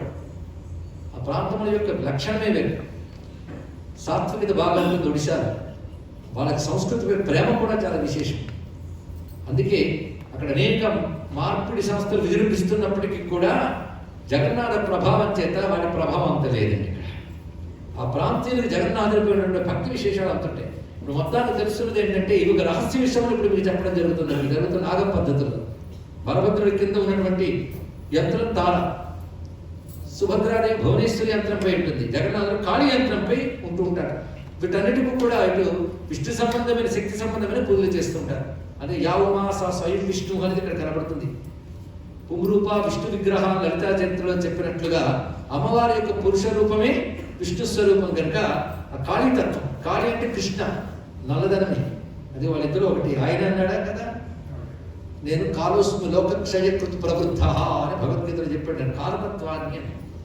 అందుకే ఇప్పటికి వంగదేశంలో కాళీ భక్తి అంతంలో కృష్ణ భక్తి అంత ఉంటుంది. అది చైతన్య మహాప్రభువు లాంటి మహాత్ములందరూ అక్కడ నుంచి ఉద్భవించిన వారే కదా. ఇది కూడా ఆలోచించవలసిన అవసరం. అయితే కాళీతత్వంలో కూడా వామాచార పద్ధతుల్లో ఘోరంగా చేసేవాడు ఉండొచ్చు, కానీ జ్ఞానపరంగా, భక్తిగా, సాత్వికంగా చేసే రామకృష్ణ పరమహంస గారి మహాత్ములు కూడా ఉన్నారు. మనం చూసేదాన్ని బట్టి ఉంటుంది. దక్షిణ కాళీ, శ్యామకాళి, మహాకాళి ఇలాంటి అనేక రూపాలతో కాళీ ఉపాసన కనబడుతూ ఉంటుంది. అలాంటి కాళీ యంత్రం జగన్నాథుని కింద ఉంటుంది అంటే ఇదొక రహస్యం మనకు కనబడుతుంది.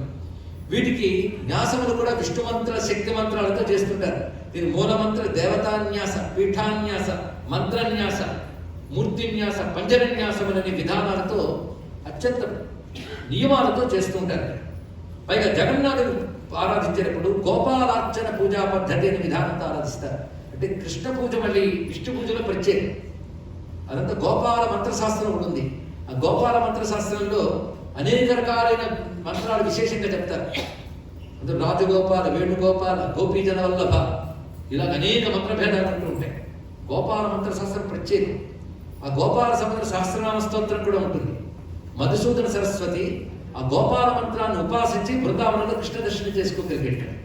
ఇక్కడ బృందావన వాసులకు విష్ణు శాస్త్రాలు ఇవేవి కావు, గోపాల మంత్ర స్వరూపమే ప్రధానం అక్కడ. అంటే గోపాల మంత్రం ఉంటుంది. ఆ గోపాలార్చన పూజా పద్ధతి జగన్నాథుడు జరుగుతుంటుంది అక్కడ. అందుకే కృష్ణతత్వం పరిపూర్ణంగా అక్కడ గోచరిస్తుంటుంది. బలభద్రుడి దగ్గర చేసేది వాసుదేవ పూజా పద్ధతి. వాసుదేవ విధానంతో ఆరాధన చేస్తారు. ఎందుకంటే బలభద్రుడు కూడా విష్ణుంశయ్యే కనుక విష్ణు స్వరూపమైన వాసుదేవ పూజా పద్ధతి చేస్తుంటారు. సుభద్రాదేవికి మాత్రం భువనేశ్వరి పూజా విధానం జరుగుతుంటుంది. ఎందుకంటే దేవి భాగవతం మీరు అన్ని అమ్మవారి రూపాలు చెప్పిన అన్ని అమ్మవారి రూపాలు మూలమైన అమ్మవారు భువనేశ్వరి అని చెప్తారు దేవి భాగవతం. ఆవిడే మన ద్వీపవాసి. ఆ భువనేశ్వరి పూజా విధానం కూడా గోచరిస్తుంటుంది. సుదర్శనుడికి మాత్రం సుదర్శన మంత్రము, నారసింహ మంత్రంతో ఆరాధన జరుగుతుంది. సుదర్శనుడు, నారసింహం ఈ రెండు ఒక తత్వం. మీరు తిరుపతి లాంటి క్షేత్రాలకు వెళ్ళినప్పుడు కూడా సుదర్శన దేవుడు చక్రంలో ఉంటే ఒకవేళ సుదర్శనుడు, మరొక నరసింహం కనబడతారు. ఈ రెండు అగ్నితత్వాలు. అవి మన ఇష్టానుసారం వేసే ఆర్టులు కాబట్టి ఇక్కడ అది మంత్రశాస్త్ర విశేషం. అది సుదర్శన, నృసింహ ఈ రెండు మంత్రాలని సంపుటిత చేసి ఆరాధించడం గొప్ప ప్రత్యేకమైన ప్రక్రియ. ఈ రెండు మంత్రాలతో సుదర్శనుడిగా ఆరాధన జరుగుతుంది. ఈ విధంగా 4 దేవతలకి 4 రకాల ఆరాధన. వైశాఖ శుక్ల తృతీయ, దీనికి మరొక పేరుంది అక్షయ తృతీయ. అప్పుడు విధి విధానంగా హోమాలు చేసి 3 రథాలు నిర్మాణం చేస్తారు. 3 రథాలు, ముగ్గురికి 3 రథాలు అది ఏర్పాటు చేసి అది ఆషాఢ శుక్ల విధికి పూర్తి చేస్తారు. ఆ రథాల్లో మూర్తుల్ని చేర్చిన తర్వాత రాజు వచ్చి బంగారు పిడిగల చీపులతో రథాన్ని తుడుస్తాడు. అంటే లోకాలైన రాజైన లోకేశ్వరుడి ముందు సేవకుడే అనే భావం కలిగించడం కోసం అందరూ ప్రజలు చూస్తూ ఉంటే సేవ చేస్తాడు. అక్కడికి వచ్చి నేటికి జరుగుతుంది. రాచరికాలు పోయే కానీ ఆ తరాలకు చెందినవాడు ఏ దేశంలో ఉన్నా ఆ సమయంలో అక్కడికి వస్తాడు. అప్పుడు ఆ సమయంలో ఏదో రథం ఎక్కుతాడు, కాస్త గౌరవం పొందుతాడు, తుడిచి మళ్ళీ పెడతాడు. అంటే ఎంత తుడిచిపెట్టారు ప్రయత్నించడం ఇంకా సంప్రదాయాలు మనకు మిగిలి కనబడుతూ ఉన్నాయి. వాటిని మనం తెలుసుకోవాలి, పరిరక్షించాలి. ఇక్కడ ఆ తర్వాత పూరి గోవర్ధనపీఠ శంకరాచార్య వారు మొట్టమొదటి వచ్చేసి వేయించేసి ఆయన కొలుచుకున్న తర్వాత స్వామికి పూజాధికాలు చేసి శంఖధ్వనులతో మేళతాళాలతో అంగరంగ వైభవంగా రథయాత్ర జరుగుతుంది. ఈ ఒక్కొక్క రథం గురించి ఇక్కడ తెలుసుకునే ప్రయత్నం చేద్దాం. జగన్నాథ రథయాత్రలో మొత్తం 3. జగన్నాథ రథం ముందు ఆయన విశేషం. ఆయన నీలమేఘ శ్యాముడు, అదే నల్లని రంగుతో ఉంటాడు. కలియా అని పిలుస్తారు ఋషులు ప్రేమగా. కొలియా బొలియా అంటారు. బొలియా అంటే బలభద్రుడు, కొలియా అంటే ఈయన నల్లవాడు. అందుకే నల్లనయ్య అని తెలుగులో అన్నట్టు వాళ్ళు కలియా అంటారు. ఇక్కడ అంత ప్రేమగా పిలుచుకుంటారు. ఇది ఈ రథం పేరు నంది ఘోష. దీని వైశాల్యం పొడవు చాలా విస్తారమైనటువంటిది. దాని తర్వాత రథం పైన అంత కర్రతో నిర్మాణం అవుతుంది. పైన వస్త్రాలంకారాలు అద్భుతంగా వేస్తారు. వస్త్రములు తీరువేరు. అందులో పసుపు ఎరుపు రంగులతో ఉన్న వస్త్రాన్ని గోపురంలాగా అమర్చుతారు. దానిపైన ధ్వజం మీద హనుమంతుడు ప్రధానంగా ఉంటాడు. చంద్రుడు శంఖము ఉంటాయి. పైగా గుర్రములు 4 ఉంటాయి. శంఖ వలాహక శ్వేత హరిదస్వ ఆ గుర్రాల పేర్లు. ఈ రథానికి పాలకుడు గరుత్మంతుడు, సారథి దారుకుడు. దారుకుడు సారథి అంటే కొంచెం భాగవతంలో పరిచయం ఉన్న వాళ్ళకి తెలుస్తుంది. కృష్ణరథానికి సారథి దారుకుడు. కృష్ణ అవతారంలోనే కాదు, అది సూర్యమండలం నుంచి వస్తాయి రథాలు కృష్ణావతారంలో. అప్పుడు దారుకుడితో సహా వస్తాయి కనుక దారుకుడు విష్ణురథ సారథి. ఆ దారుకుడు ఎక్కడికి ఇచ్చేస్తాడు. పైగా తాళ్ళ ఎందు ఒక శక్తిని ఆవహింపజేస్తారు. అడుగడుగున ఆ రథం శక్తుల వైవండి. ఒక్కొక్క చోట ఆవాహన చేస్తారు రథాన్ని. ఊరికే రథం తయారు చేసి ఎక్కించేది. ఆ రథాన్ని పావనం చేసే పద్ధతి ఉంటుంది. అక్కడ అనేక కోణాల్లో దేవతల్ని పెడతారు. ఆ దేవతల్లో మంత్రశక్తిని ఆవాహింపజేస్తారు. ఒక మహాశక్తి సంభరితమైన రథాలు ఒక్కొక్కటి కూడా. పగ్గాలు ఉంటాయి అక్కడ, ఆ నిర్మాణం చేస్తారు. ఆ పగ్గాలలో అంటే రథాన్ని లాగే తాడు, ఆ తాడుకి శంఖచూడు అనే సర్పశక్తిని ఆవాహింపజేస్తారు. దానిపై శంఖచూడు. రథం చుట్టూ పార్శ్వదేవతలు 9 మంది ఉంటారు. పార్శ్వదేవతలు. ఆ పార్శ్వదేవతల పేర్లు వరాహ, గోవర్ధన, కృష్ణ, నరసింహ, రామ, నారాయణ, త్రివిక్రమ, హనుమ, రుద్ర. 9 మంది పార్శ్వదేవతలు రథంలో ఉంటారు. అంటే ఇంతమంది దేవతలతో శక్తి ఉంటే ఆ లోపల జగన్నాథ స్వామి సదృశ్యం సైతనే ప్రకాశిస్తూ ఉంటాడు. ఎప్పుడు జగన్నాథుల పక్కన సదృశ్యం ఉంటుంది. దానికి వేరే అర్థం లేదు. అదే మనం 3 రథాలు 3 దేవుళ్ళు అనుకుంటాం. ఆ వెనకాల స్తంభాకారం నుండి సదృశ్యుని చూడం, కానీ జగన్నాథుడు చూసుకుంటాడు. ఆ సదృశ్యాన్ని దగ్గర పెట్టుకుంటాడు. ఆ సుదర్శన దేవుడు కూడా ప్రకాశిస్తుంటాడు. ఇది నంది ఘోష రథం యొక్క స్వరూపము. జయ జగన్నాథ. తర్వాత బలభద్రుడు దండకు వస్తున్నాం. దీని పేరు తాళధ్వజ. ఈ తాళధ్వజ రథము, రథం పైన ఆకుపచ్చ ఎరుపు రంగులతో ఉన్నటువంటి వస్త్రాన్ని గోపురంలో అమరుస్తారు. దీనిపై తాటి చెట్టు గుర్తుగా ఉంటుంది. ఈ ధ్వజం పేరు ఇక్కడ ఉన్మని అనబడే ధ్వజం ఇది. ఇక్కడ పైగా ఇక్కడ ఉన్నటువంటి గుర్రాలు తీవ్ర, ఘోర, దీర్ఘశ్రమ, స్వరార్ణవ. ఉరుకుని గుర్రం బొమ్మలు కావు, వీటికి మంత్రాలు ఉంటాయి. అశ్వశక్తిని దాని మీద ఆవాహన చేస్తారు. అంటే మన కళ్ళకు ఒక రథం కదిలిస్తున్నట్టున్న శక్తులు కదిలిస్తుంటాయి. అందుకే అంత వైభవం ఈ రథయాత్రకి.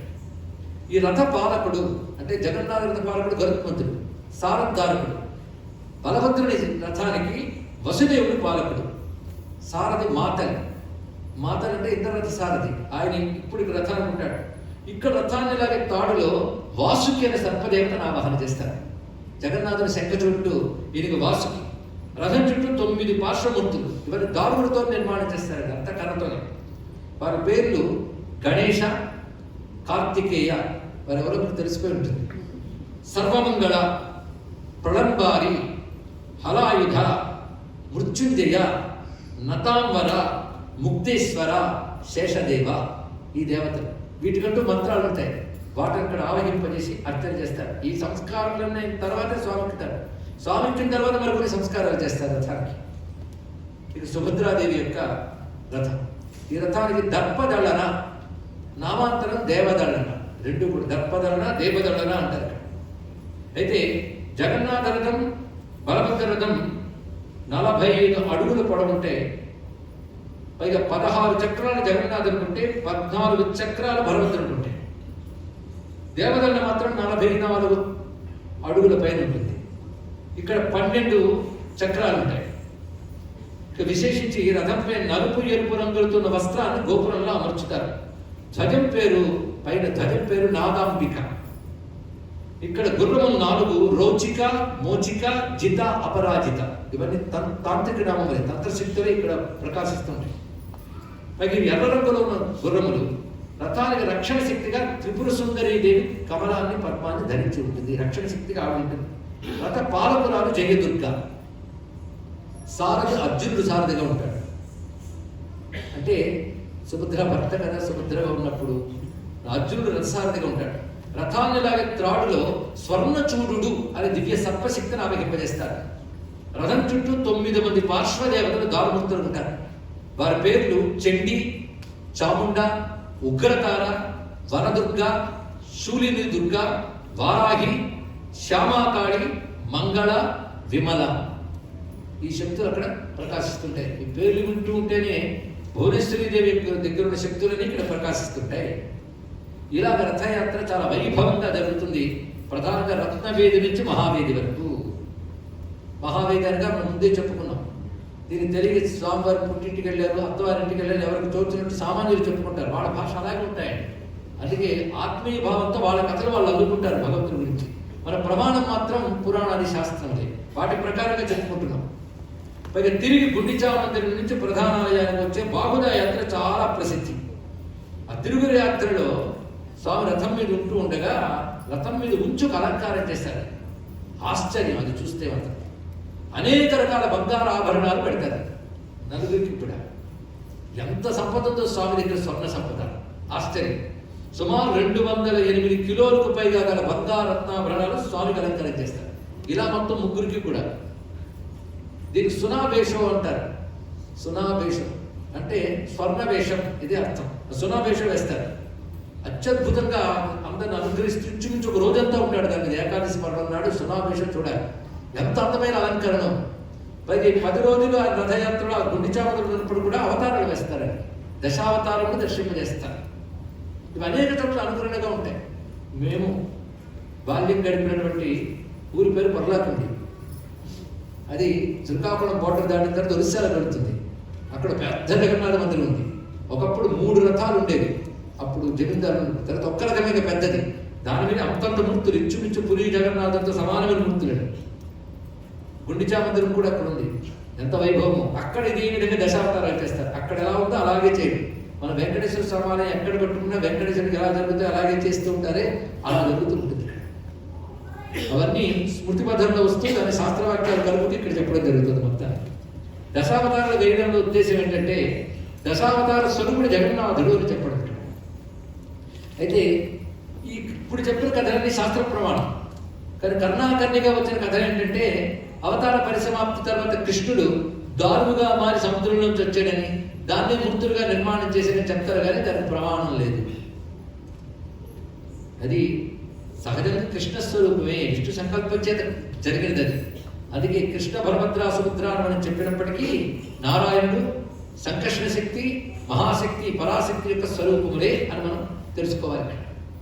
పైకి చతుర్వ్యూహ స్వరూపాల్లో ఋగ్వేద స్వరూపుడు బలభద్రుడు, సామవేద స్వరూపుడు జగన్నాథుడు. వేదానాం సామవేదోస్మి అన్నాడు కదా. యజుర్వేద స్వరూపిణి సుభద్రాదేవి, అథర్వవేద స్వరూపుడు సదృశ్యుడు. ఇది ఏదో కవితాలంకారం కాదు, ఆ లక్షణం అందులో ఉంటుందండి. ప్రత్యేకించి అథర్వవేద మంత్ర మహాసిద్ధ మంత్రముల స్వరూపం. అథర్వవేద శక్తి అంతా సదృశ్యుని ఎందుంటుంది. అది శత్రునాశనానికి, దుఃఖ నిర్మూలనానికి అథర్వవేద మంత్రాలు చాలా చెప్తే అథర్వ మంత్రములు. అందుకే అథర్వవేదం చాలా విశేషం. 4 వేదాలు దాని ప్రత్యేకత. దాని భైషజ్య వేదం అని, సిద్ధమంత్రం అని పేరు. దాని శక్తి అంతా సుదర్శన చక్రంలో ఉంటుంది. కానీ సుదర్శనుని ఎంతో అథర్వవేదాన్ని భావన చేస్తున్నారు. జగన్నాథుడు సామవేదం, బలభద్రుడు ఋగ్వేదం, యజుర్వేదం అమ్మవారు. కానీ చతుర్వేదములే చతుర్మూర్తులు. ఎక్కడ నలుగురు నమస్కరించినప్పుడు ఎన్ని రూపాలతో చూస్తున్నాం. అవి ప్రధానంగా అకార ఉకార మకార తుర్యములు ఆ నాలుగే, చతుర్వేద స్వరూపములు ఆ నాలుగే అని భావన చేస్తూ స్వామి యొక్క వాసుదేవ సంకర్షణ ప్రద్యుమ్న అనిరుద్ధానుడి రూపములు కూడా ఆ నాలుగే అని చెప్తారు. చతుర్వ్యూహ చతుర్గతి అనే స్వరూపం ఇక్కడ సాక్షాత్కరిస్తున్నది. పైగా సునావేశం వేసిన తర్వాత గొప్ప ఘట్టం ఒకటి జరుగుతుంది. అధరపావనం మనం ఘట్టం చేస్తారు. ఇది ఏకాదశి రోజున పొడవైన మట్టి పాత్రలు స్వామి నోటి దాకా వచ్చేటప్పుడు ఎత్తులు పెడతారండి. స్తంభాలు పెట్టి పైన మట్టి పాత్రలు పెడతారు. అక్కడ వాడేవన్నీ మట్టి పాత్రలు. మట్టి పాత్రలు గొప్పతనం ఏంటంటే ఒకసారి వాడిన తర్వాత మరి వాళ్ళు నూతన మట్టి పాత్రలు వాడతారు. అందుకే వెంకటేశ్వర స్వామి దగ్గర కూడా ఒక మట్టి మూకుట్లోనే లోపల నైవేద్యం, మిగిలిన బయట నైవేద్యం. అది ఎప్పటికప్పుడు వాడేటప్పుడు వాడు తోమవలసిన అవసరం లేదు కదా.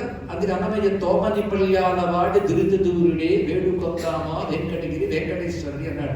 తోమన పళ్ళ్యాలు ఎందుకన్నాడు? ఎందుకన్నాడే వాటికి ఉన్న పవిత్రత వేరే, మట్టి మూకుడు కూడా పవిత్రత వేరే. ఇప్పటికీ అక్కడ స్వామి వంటలన్నీ మట్టి ముక్కుడుతోనే జరుగుతాయి, మట్టి కుండల్లోని మట్టి పాత్రలోనే జరుగుతాయి.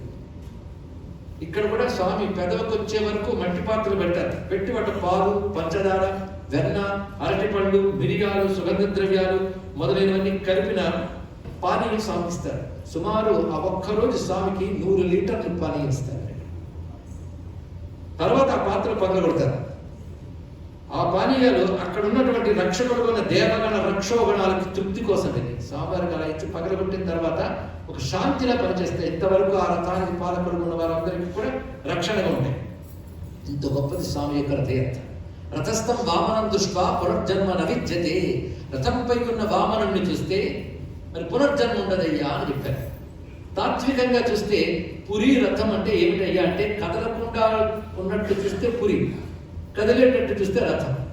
అది శరీరంలో ఉన్నప్పుడు ఎప్పటి నుంచి ఉన్నామో ఎప్పటి వరకు ఉంటామో, కానీ మీ శరీరాన్ని స్థిరంగా భావించినప్పుడు ఇది పురి. నవద్వారే పురే దేహి అని చెప్తారు. నవద్వారాలతో ఉన్న పట్టణం అది పురి. ద్వారవతి అంటే ఇది కాదండి. పురి అంటే పురుషత్వ నక్షత్రం, ద్వారవతి అంటే ద్వారక అంటారు.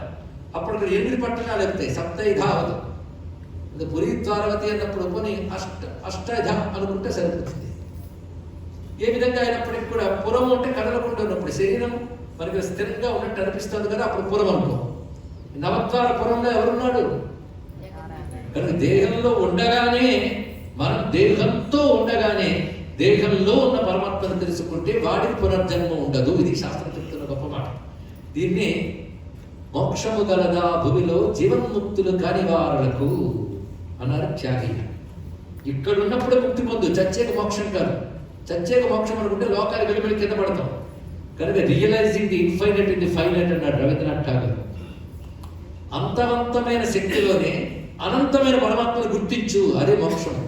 కానీ శరీరం ఎందుకు ఇచ్చారంటే నశించే శరీరంలో నశించని భగవంతుడిని తెలుసుకోవాలి. అందుకే ఈ శరీరం ఉన్నప్పుడే సాధన చేయాలి, లేకపోతే మళ్ళీ నశించే శరీరాలు వస్తూ ఉంటాయి.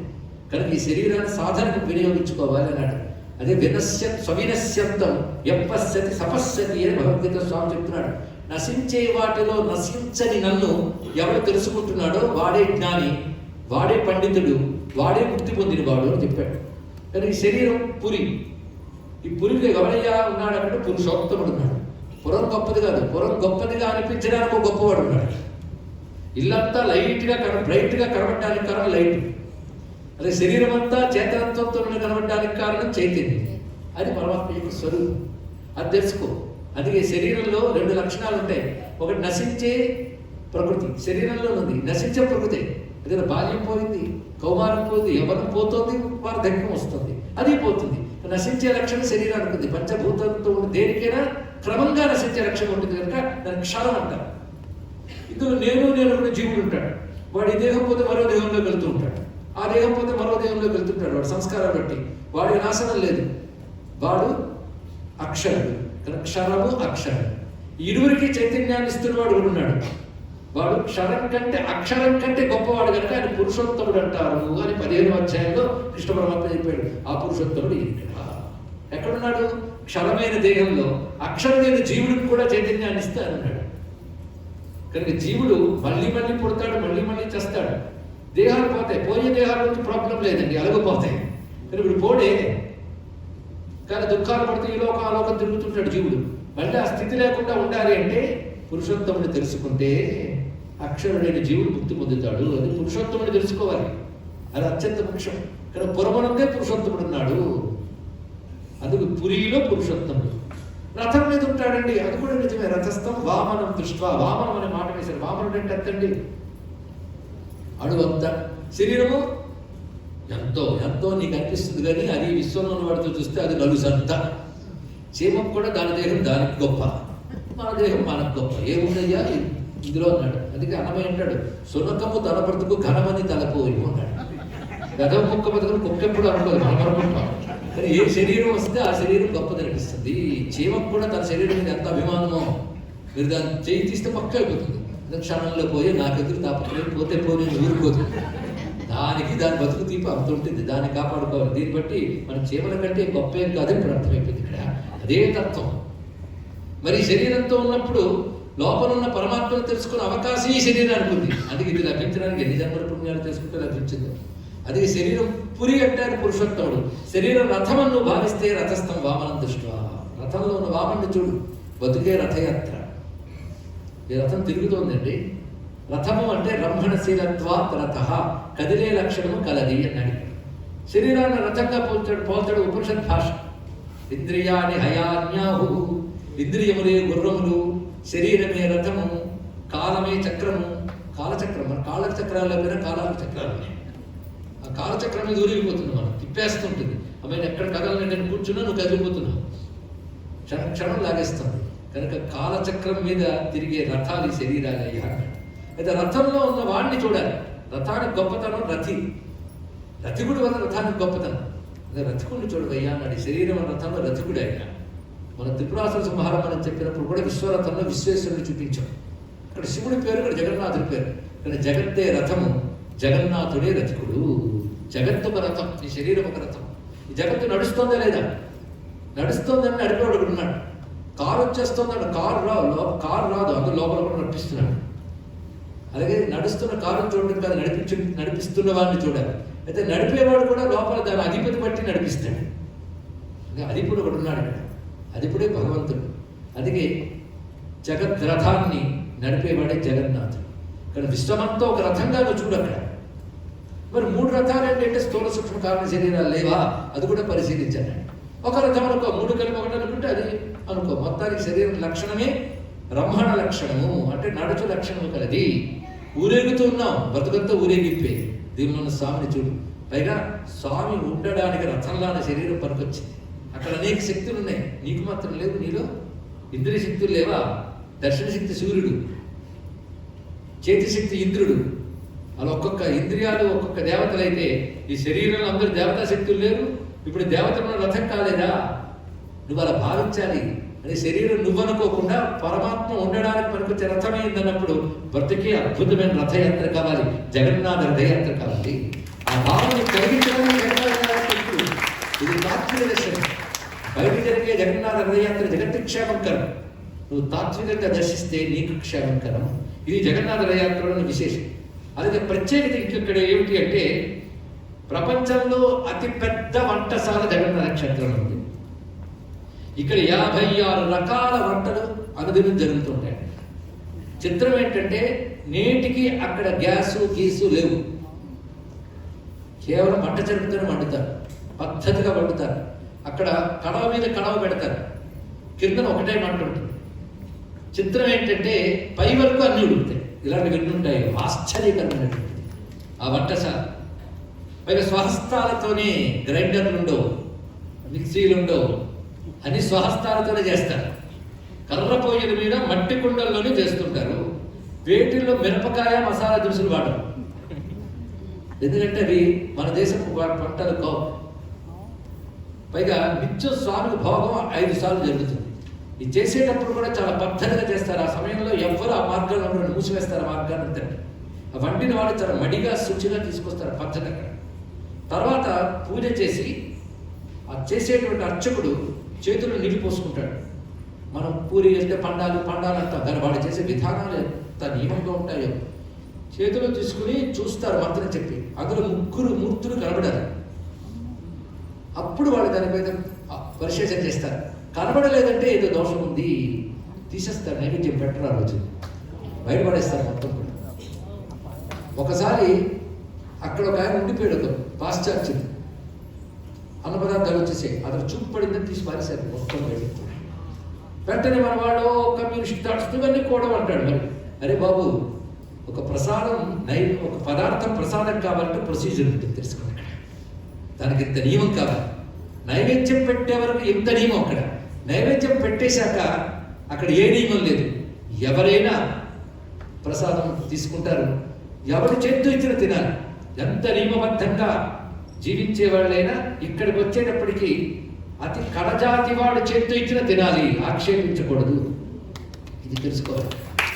అది ప్రసాదం ఇచ్చేవరకు నియమం. అంటే పదార్థాన్ని ప్రసాదం చేసే ప్రాసెస్ ఉంటుంది. ఒక్కసారి జగన్నాథ దృష్టి పడగానే ఇంత విశేషం. అంతేగాని ఇక్కడ గొప్ప అద్భుతమైన అంశం ఏమిటంటే నవకళేబరోత్సవం జరుగుతుంది ఇక్కడ. అది మాత్రం ఎంత చెప్పినా ఆశ్చర్యం కలుగుతుంది. ఈ నవకళేబరోత్సవం ఎలా జరుగుతుందంటే సుమారు 12 ఏళ్లకు 19 ఏళ్లకు అధిక ఆషాఢం వస్తుంది. అధిక ఆషాఢ మాసంలో ఈ ఉత్సవం జరుగుతారు. అది ఏం చేస్తారంటే కొద్ది కాలం ముందు ఇక్కడికి కొంత దూరంగా ఉన్నటువంటి, అంటే జగన్నాథ క్షేత్రానికి కొంత దూరంలో కాకట్పురాణ ఊరుంది. అక్కడ మంగళాదేవిని అమ్మవారు ఉంటారు. అక్కడికి దీనికి పరంపరగా ఉన్న కుటుంబం స్వామివారికి ఆరాధన చేసి అక్కడికి వెళ్తారండి. రాత్రంతా అక్కడ ఉంటారు. అందులో పెద్దవాడు ఒకడు ఉంటాడు, దళితపతి అంటారు అతను. అతని స్వప్నంలో అమ్మవారు జగన్నాథ విగ్రహాలు తయారు చేయడానికి కావాల్సిన వృక్షములు ఎక్కడున్నాయో సూచిస్తారు. అవి ఒక్క చోట ఉండవు, ఒక్కొక్క చోట ఉంటాయి. వీళ్ళు వెతుకుతూ వెళుతూ ఉంటారండి. అది గొప్ప చరిత్ర రికార్డు ఉంటుంది దానికి. ఈ ఏడాది ఈసారి ఎక్కడ దొరికాయి అధికాషాఢంలో వాళ్ళు చెప్తారు, రికార్డు ఉంటుంది. వెళ్ళినప్పుడు చెట్లను పోల్చుకోవడం పద్ధతి ఉంటుంది చెప్పిన ప్రకారంగా. అక్కడ వృక్షాలకు సమీపంలో ఒక పెద్ద నది కానీ పెద్ద చెరువు కానీ ఉండాలి. కొంత సమీపంలో శ్మశానం ఉండాలి, నియమాలకి. దాని సమీపంలో పాములు పుట్ట ఉండాలి. మరొకటి ఆ వృక్షంలో పక్షులు గూళ్ళు ఉండరాదు. ఒక్క కొమ్మ కూడా విరిగినది ఉండకూడదు. జగన్నాథుని చెక్కవలసినటువంటి వృక్షం అన్ని వేప చెట్లే. జగన్నాథుని చెక్కవలసిన వృక్షం ప్రధాన కొమ్మలు, ప్రధానమైన శాఖలు 4 ఉంటాయి. ఉపశాఖలు చాలా ఉంటాయి. చతుర్భుజాలకు సంకేతం ఉంటుంది. వాటి మీద శంఖ చక్ర చిహ్నాలు ఉంటాయి. నేటికి ఇది వండరండి. వాళ్ళు తీసుకుంటారు. ఆ తీసేటప్పుడు ముందు రాజు వచ్చి బంగారు గొడ్డలతో కొడతాడు. తర్వాత ప్రధానంగా అక్కడ ఉండేవాళ్ళు వెండి గొడ్డలతో కొడతారు. ఆ తర్వాత శ్రామికులు వచ్చి ఇనప గొడ్డలు భక్తిగా పూజించి కొట్టి దాన్ని చక్కగా దొంగలు తీస్తారు. అదేవిధంగా మరొక వేప చెట్టు చెప్పబడుతుంది. అక్కడ పద్మ చిహ్నాలు ఉంటే అది సుభద్రాదేవి విగ్రహాన్ని గర్వంగా తీసుకుంటారు. దానికి ఈ లక్షణాలన్నీ ఉండాలి. పైగా ఈ పరిసరాల్లో మారేడు చెట్లు, సహద వృక్షం, వరుణ వృక్షం అంటారు. ఆ చెట్లు దగ్గర ఉండాలి. శివాలయం కూడా ఉండాలి సమీపంలో. అలాంటి చెట్లు తీసుకుంటారు. పైగా వాటిని చెక్కిన తర్వాత, అంటే కొట్టిన తర్వాత దొంగలు తీసుకుంటారు. అలాగే బలభద్రుని చెక్కడానికి వెళ్ళేటప్పుడు ప్రధానంగా నాగల చిహ్నం ఉంటుంది అక్కడ, దాన్ని తీసుకుంటారు. ఆ చిహ్నాలు ఎవరో అలా ఉంటాయి, ఆశ్చర్యం. పైగా మొదటిది ముదురు రంగులో ఉంటుంది జగన్నాథ స్వామి, మిగిలిన కొద్ది లేత రంగులు ఉంటాయి. ఇవి తీసుకుని వాటికి పవిత్రంగా అక్కడ జగన్నాథ బలభద్ర సుభద్రామూర్తుల నుంచి తీసుకొచ్చిన 12 అడుగుల పూలమాల వాటికి అలంకారం చేస్తారు. దాన్ని ధర్మమాల అనే పేరుతో చెప్తారు. అక్కడ పూజించిన తర్వాత వీటిని ఆ కొబ్బరి చెట్టు దగ్గర కొబ్బరికాయకి పూజ చేసి అవి కొట్టి జాగ్రత్తగా ఆరాధన చేసి తీసుకువెళ్తారు. పైగా భగవాన్ని సమర్పించిన జగన్నాథ స్వామి వస్త్రాలు తలపాగా చుట్టుకుని పనంతా చేస్తారు. అటుపై ఊరేగింపుగా తీసుకువెళ్తారు. వీటిని తీసుకువెళ్ళి ఎక్కడైతే విగ్రహాలు నిర్మాణం చేయాలంటుందో అక్కడ చేస్తారు. అక్కడ రహస్యంగా విగ్రహాలు 21 రోజుల పాటు చేస్తారు. బయటికి వెళ్లకుండా అందులోనే కూర్చొని చేస్తారు. ప్రధానార్చకులు కూడా గదిలో ప్రవేశించరాదు అనే నియమం. అది జరుగుతున్నంత కాలం బయట అవిరామంగా సంకీర్తనలు, భజనలు, వేదపారాయణలు జరుగుతుంటాయి విగ్రహ నిర్మాణం అవుతున్నంత కాలం కూడా. అప్పుడు విగ్రహాలు తయారయ్యాక ప్రధాన విగ్రహాల దగ్గర తీసుకువెళ్తారు. వీటిని వాటి ఎదురుగా పెడతారండి. అప్పుడు తలుపులు మొత్తం వేసిస్తారు. లోకల వృద్ధుడైనటువంటి ప్రధానార్చకుడు ఒకటి ఉంటాడు. అతను కూడా కళ్ళకి గంతలు కట్టుకుంటాడు. చేతులకి స్వామి వేసిన వస్త్రాలు చుట్టుకుంటారు. ప్రధాన విగ్రహాలు ఏవైతే ఇంతవరకు ఖర్చుకోవడం బట్టి వెనకాలకు వెళ్తారు. వెనకాల నుంచి చెయ్యి లోపల పెడతారు. రంధ్రంలా ఉంటుంది. ఆ చెయ్యి లోపల పెట్టినప్పుడు ప్రాణశక్తి అని ఉంటుంది. అది తీసుకుంటారు. అది ఎలా ఉంటుంది ఎవరికి తెలియదు నేటికి కూడా. వాళ్ళ తమ అనుభవం చెప్తారు. మాకు అది ఎలా ఉంటుందో తెలియదు. కళ్ళ గంతలు పట్టుకునే చేస్తాం. అది ముట్టుకున్నప్పుడు మాత్రం ఒక కుందేలు పిల్లను ముట్టుకున్నంత మెత్తగా ఉంటుంది, ఒక తెలియని మహానందం కలుగుతుంది అంటారు. ఆ శక్తిని తీసుకొచ్చి ఈ శిల్పాల్లో పెడతారు. పెట్టి నెమ్మదిగా వాటిని తీసి ఆ స్థానంలో ఈ విగ్రహాలను పెట్టి ఆరాధన చేస్తారు. వెనక నుంచి ఆ కళ్ళని దిద్దుతారండి. తర్వాత వెనక నుంచి ఎదురుగా అన్నరాశి పోస్తారు. ఆ కళ్ళు దిద్దిన వెంటనే మొదటి చూపు అన్నరాశి మీద పడుతుంది, అన్నం పిప్పిలా మారిపోతుంది. ఆ తర్వాత ఆ రాత్రి అర్ధరాత్రి పూట దైతపతులు అనేటువంటి వాళ్ళు వస్త్రాలు చుట్టుకుని ఈ స్వామి విగ్రహాన్ని జాగ్రత్తగా తీసుకొస్తారు. ఆ సమయంలో ప్రత్యేకించి ఆ పాత విగ్రహాల వల్ల కొల్లి వైకుంఠం అనే ప్రాంతం ఉంటుంది. ఆ పాత విగ్రహం అక్కడ తీసుకెళ్తారు. అప్పుడు ఎవ్వరూ ఉండకూడదు ఆ ప్రాంతాల్లో.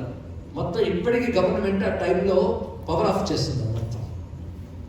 దాన్ని జాగ్రత్తగా తీసుకువెళ్ళి అక్కడ కొల్లి వైకుంఠం దగ్గర తవ్వి ఒక సింహాసనం మీద 3 విగ్రహాలు పెడతారు. పెట్టి పాతి పెట్టేస్తారు. ఆ పాతి పెట్టిన వాడు 10 రోజులు మైలు పాటిస్తారు. ఏదో తెలియని ఒక అద్భుతం అక్కడ జరుగుతుంది.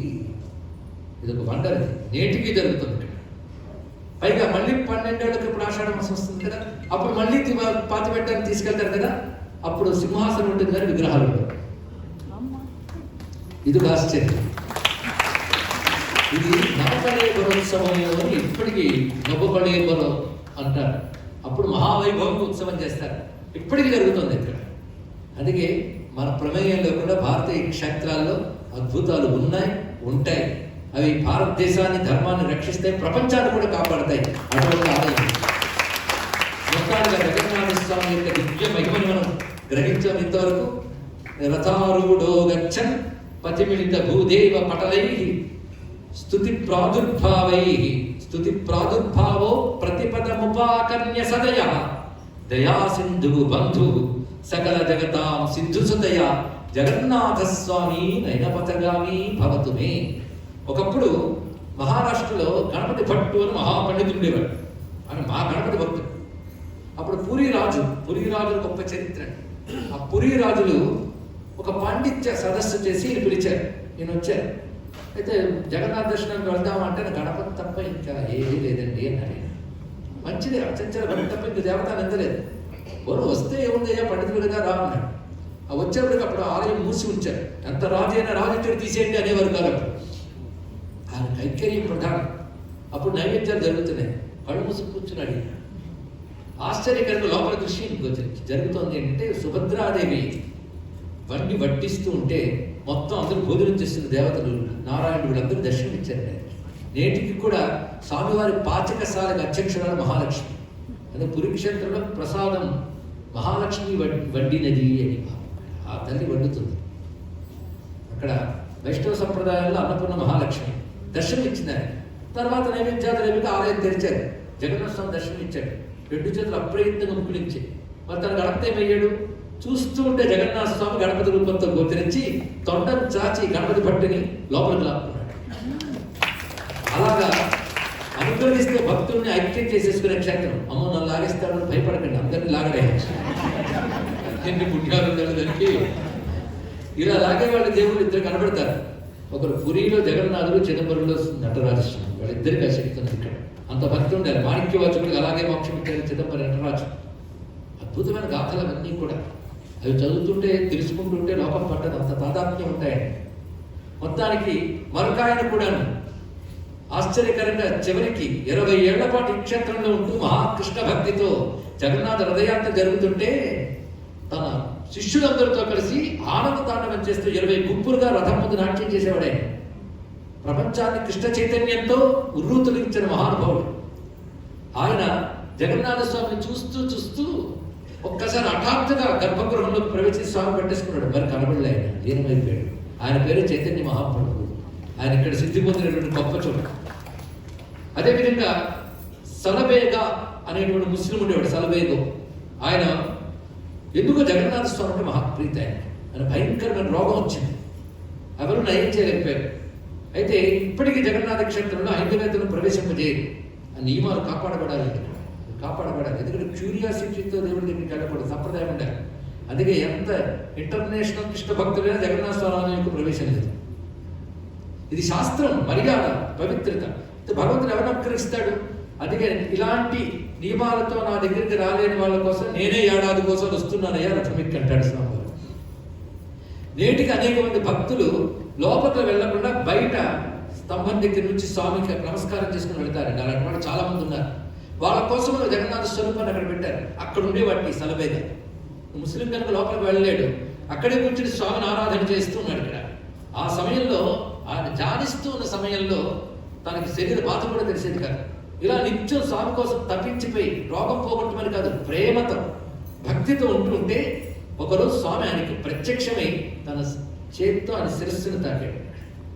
జగన్నాథ్ తాకిన వెంటనే పతిత పావనం అనే పేరుతో ఒక అద్భుతమైన స్తోత్రం చేశాడు. ఇప్పటికీ ఆ స్తోత్రం అక్కడ పారాయణ చేస్తారు. పతిత పావన స్తోత్రం అని చెప్పబడుతుంది. ఇలాంటి భవ్యమైనటువంటి క్షేత్రం ఇది. ఒక శంకర భగవత్పాల్ గారు, ఒక చైతన్య మహాప్రభువు, ఇలాంటి మహాభక్తులు ఎందరో సిద్ధి పొందిన చోటు. ఇక్కడ జగన్నాథ స్వామి అంటే ప్రత్యక్ష దైవం అందరికీ. అసలు దారువులతో మూల విరాట్లు ఏమిటంటే అది మొదటి ఆశ్చర్యం. రెండవది అది 12 ఏళ్ళకు అసలు మార్చడం ఏంటి, ఇది మరొక ఆశ్చర్యం. ప్రతిసారి రథయాత్రలో వాళ్ళే కదిలి రావడం ఏంటి, అన్ని ఆశ్చర్యాలే. ఇంకా వెతుకుతూ ఉంటే చాలా ఆశ్చర్యాలు ఉంటాయి, కానీ సమయం ఎక్కువైపోయింది, వరి ఆశ్చర్యం. ఆ కారణం చేతను ఈ జగన్నాథ రథయాత్ర పరిపూర్ణం చేసుకున్న సందర్భంలో ఆయన ఉత్కళులకు తర్వాత భారతీయులకో కాదు, జగత్తుకే నాథుడు జగన్నాథుడు. అందుకే జగన్నాథ స్వామి నయనపదగాని ఆ క్షేత్రంలో వాసం చేసిన, ఆ క్షేత్రంలో కృష్ణ చరిత్ర చెప్పుకున్న, భాగవతం చెప్పుకున్న చాలా గొప్ప విశేషం. అలాంటి భవ్యమైనటువంటి పురీ జగన్నాథ మహాక్షేత్రానికి నమస్కరించుకుంటూ స్వస్తి.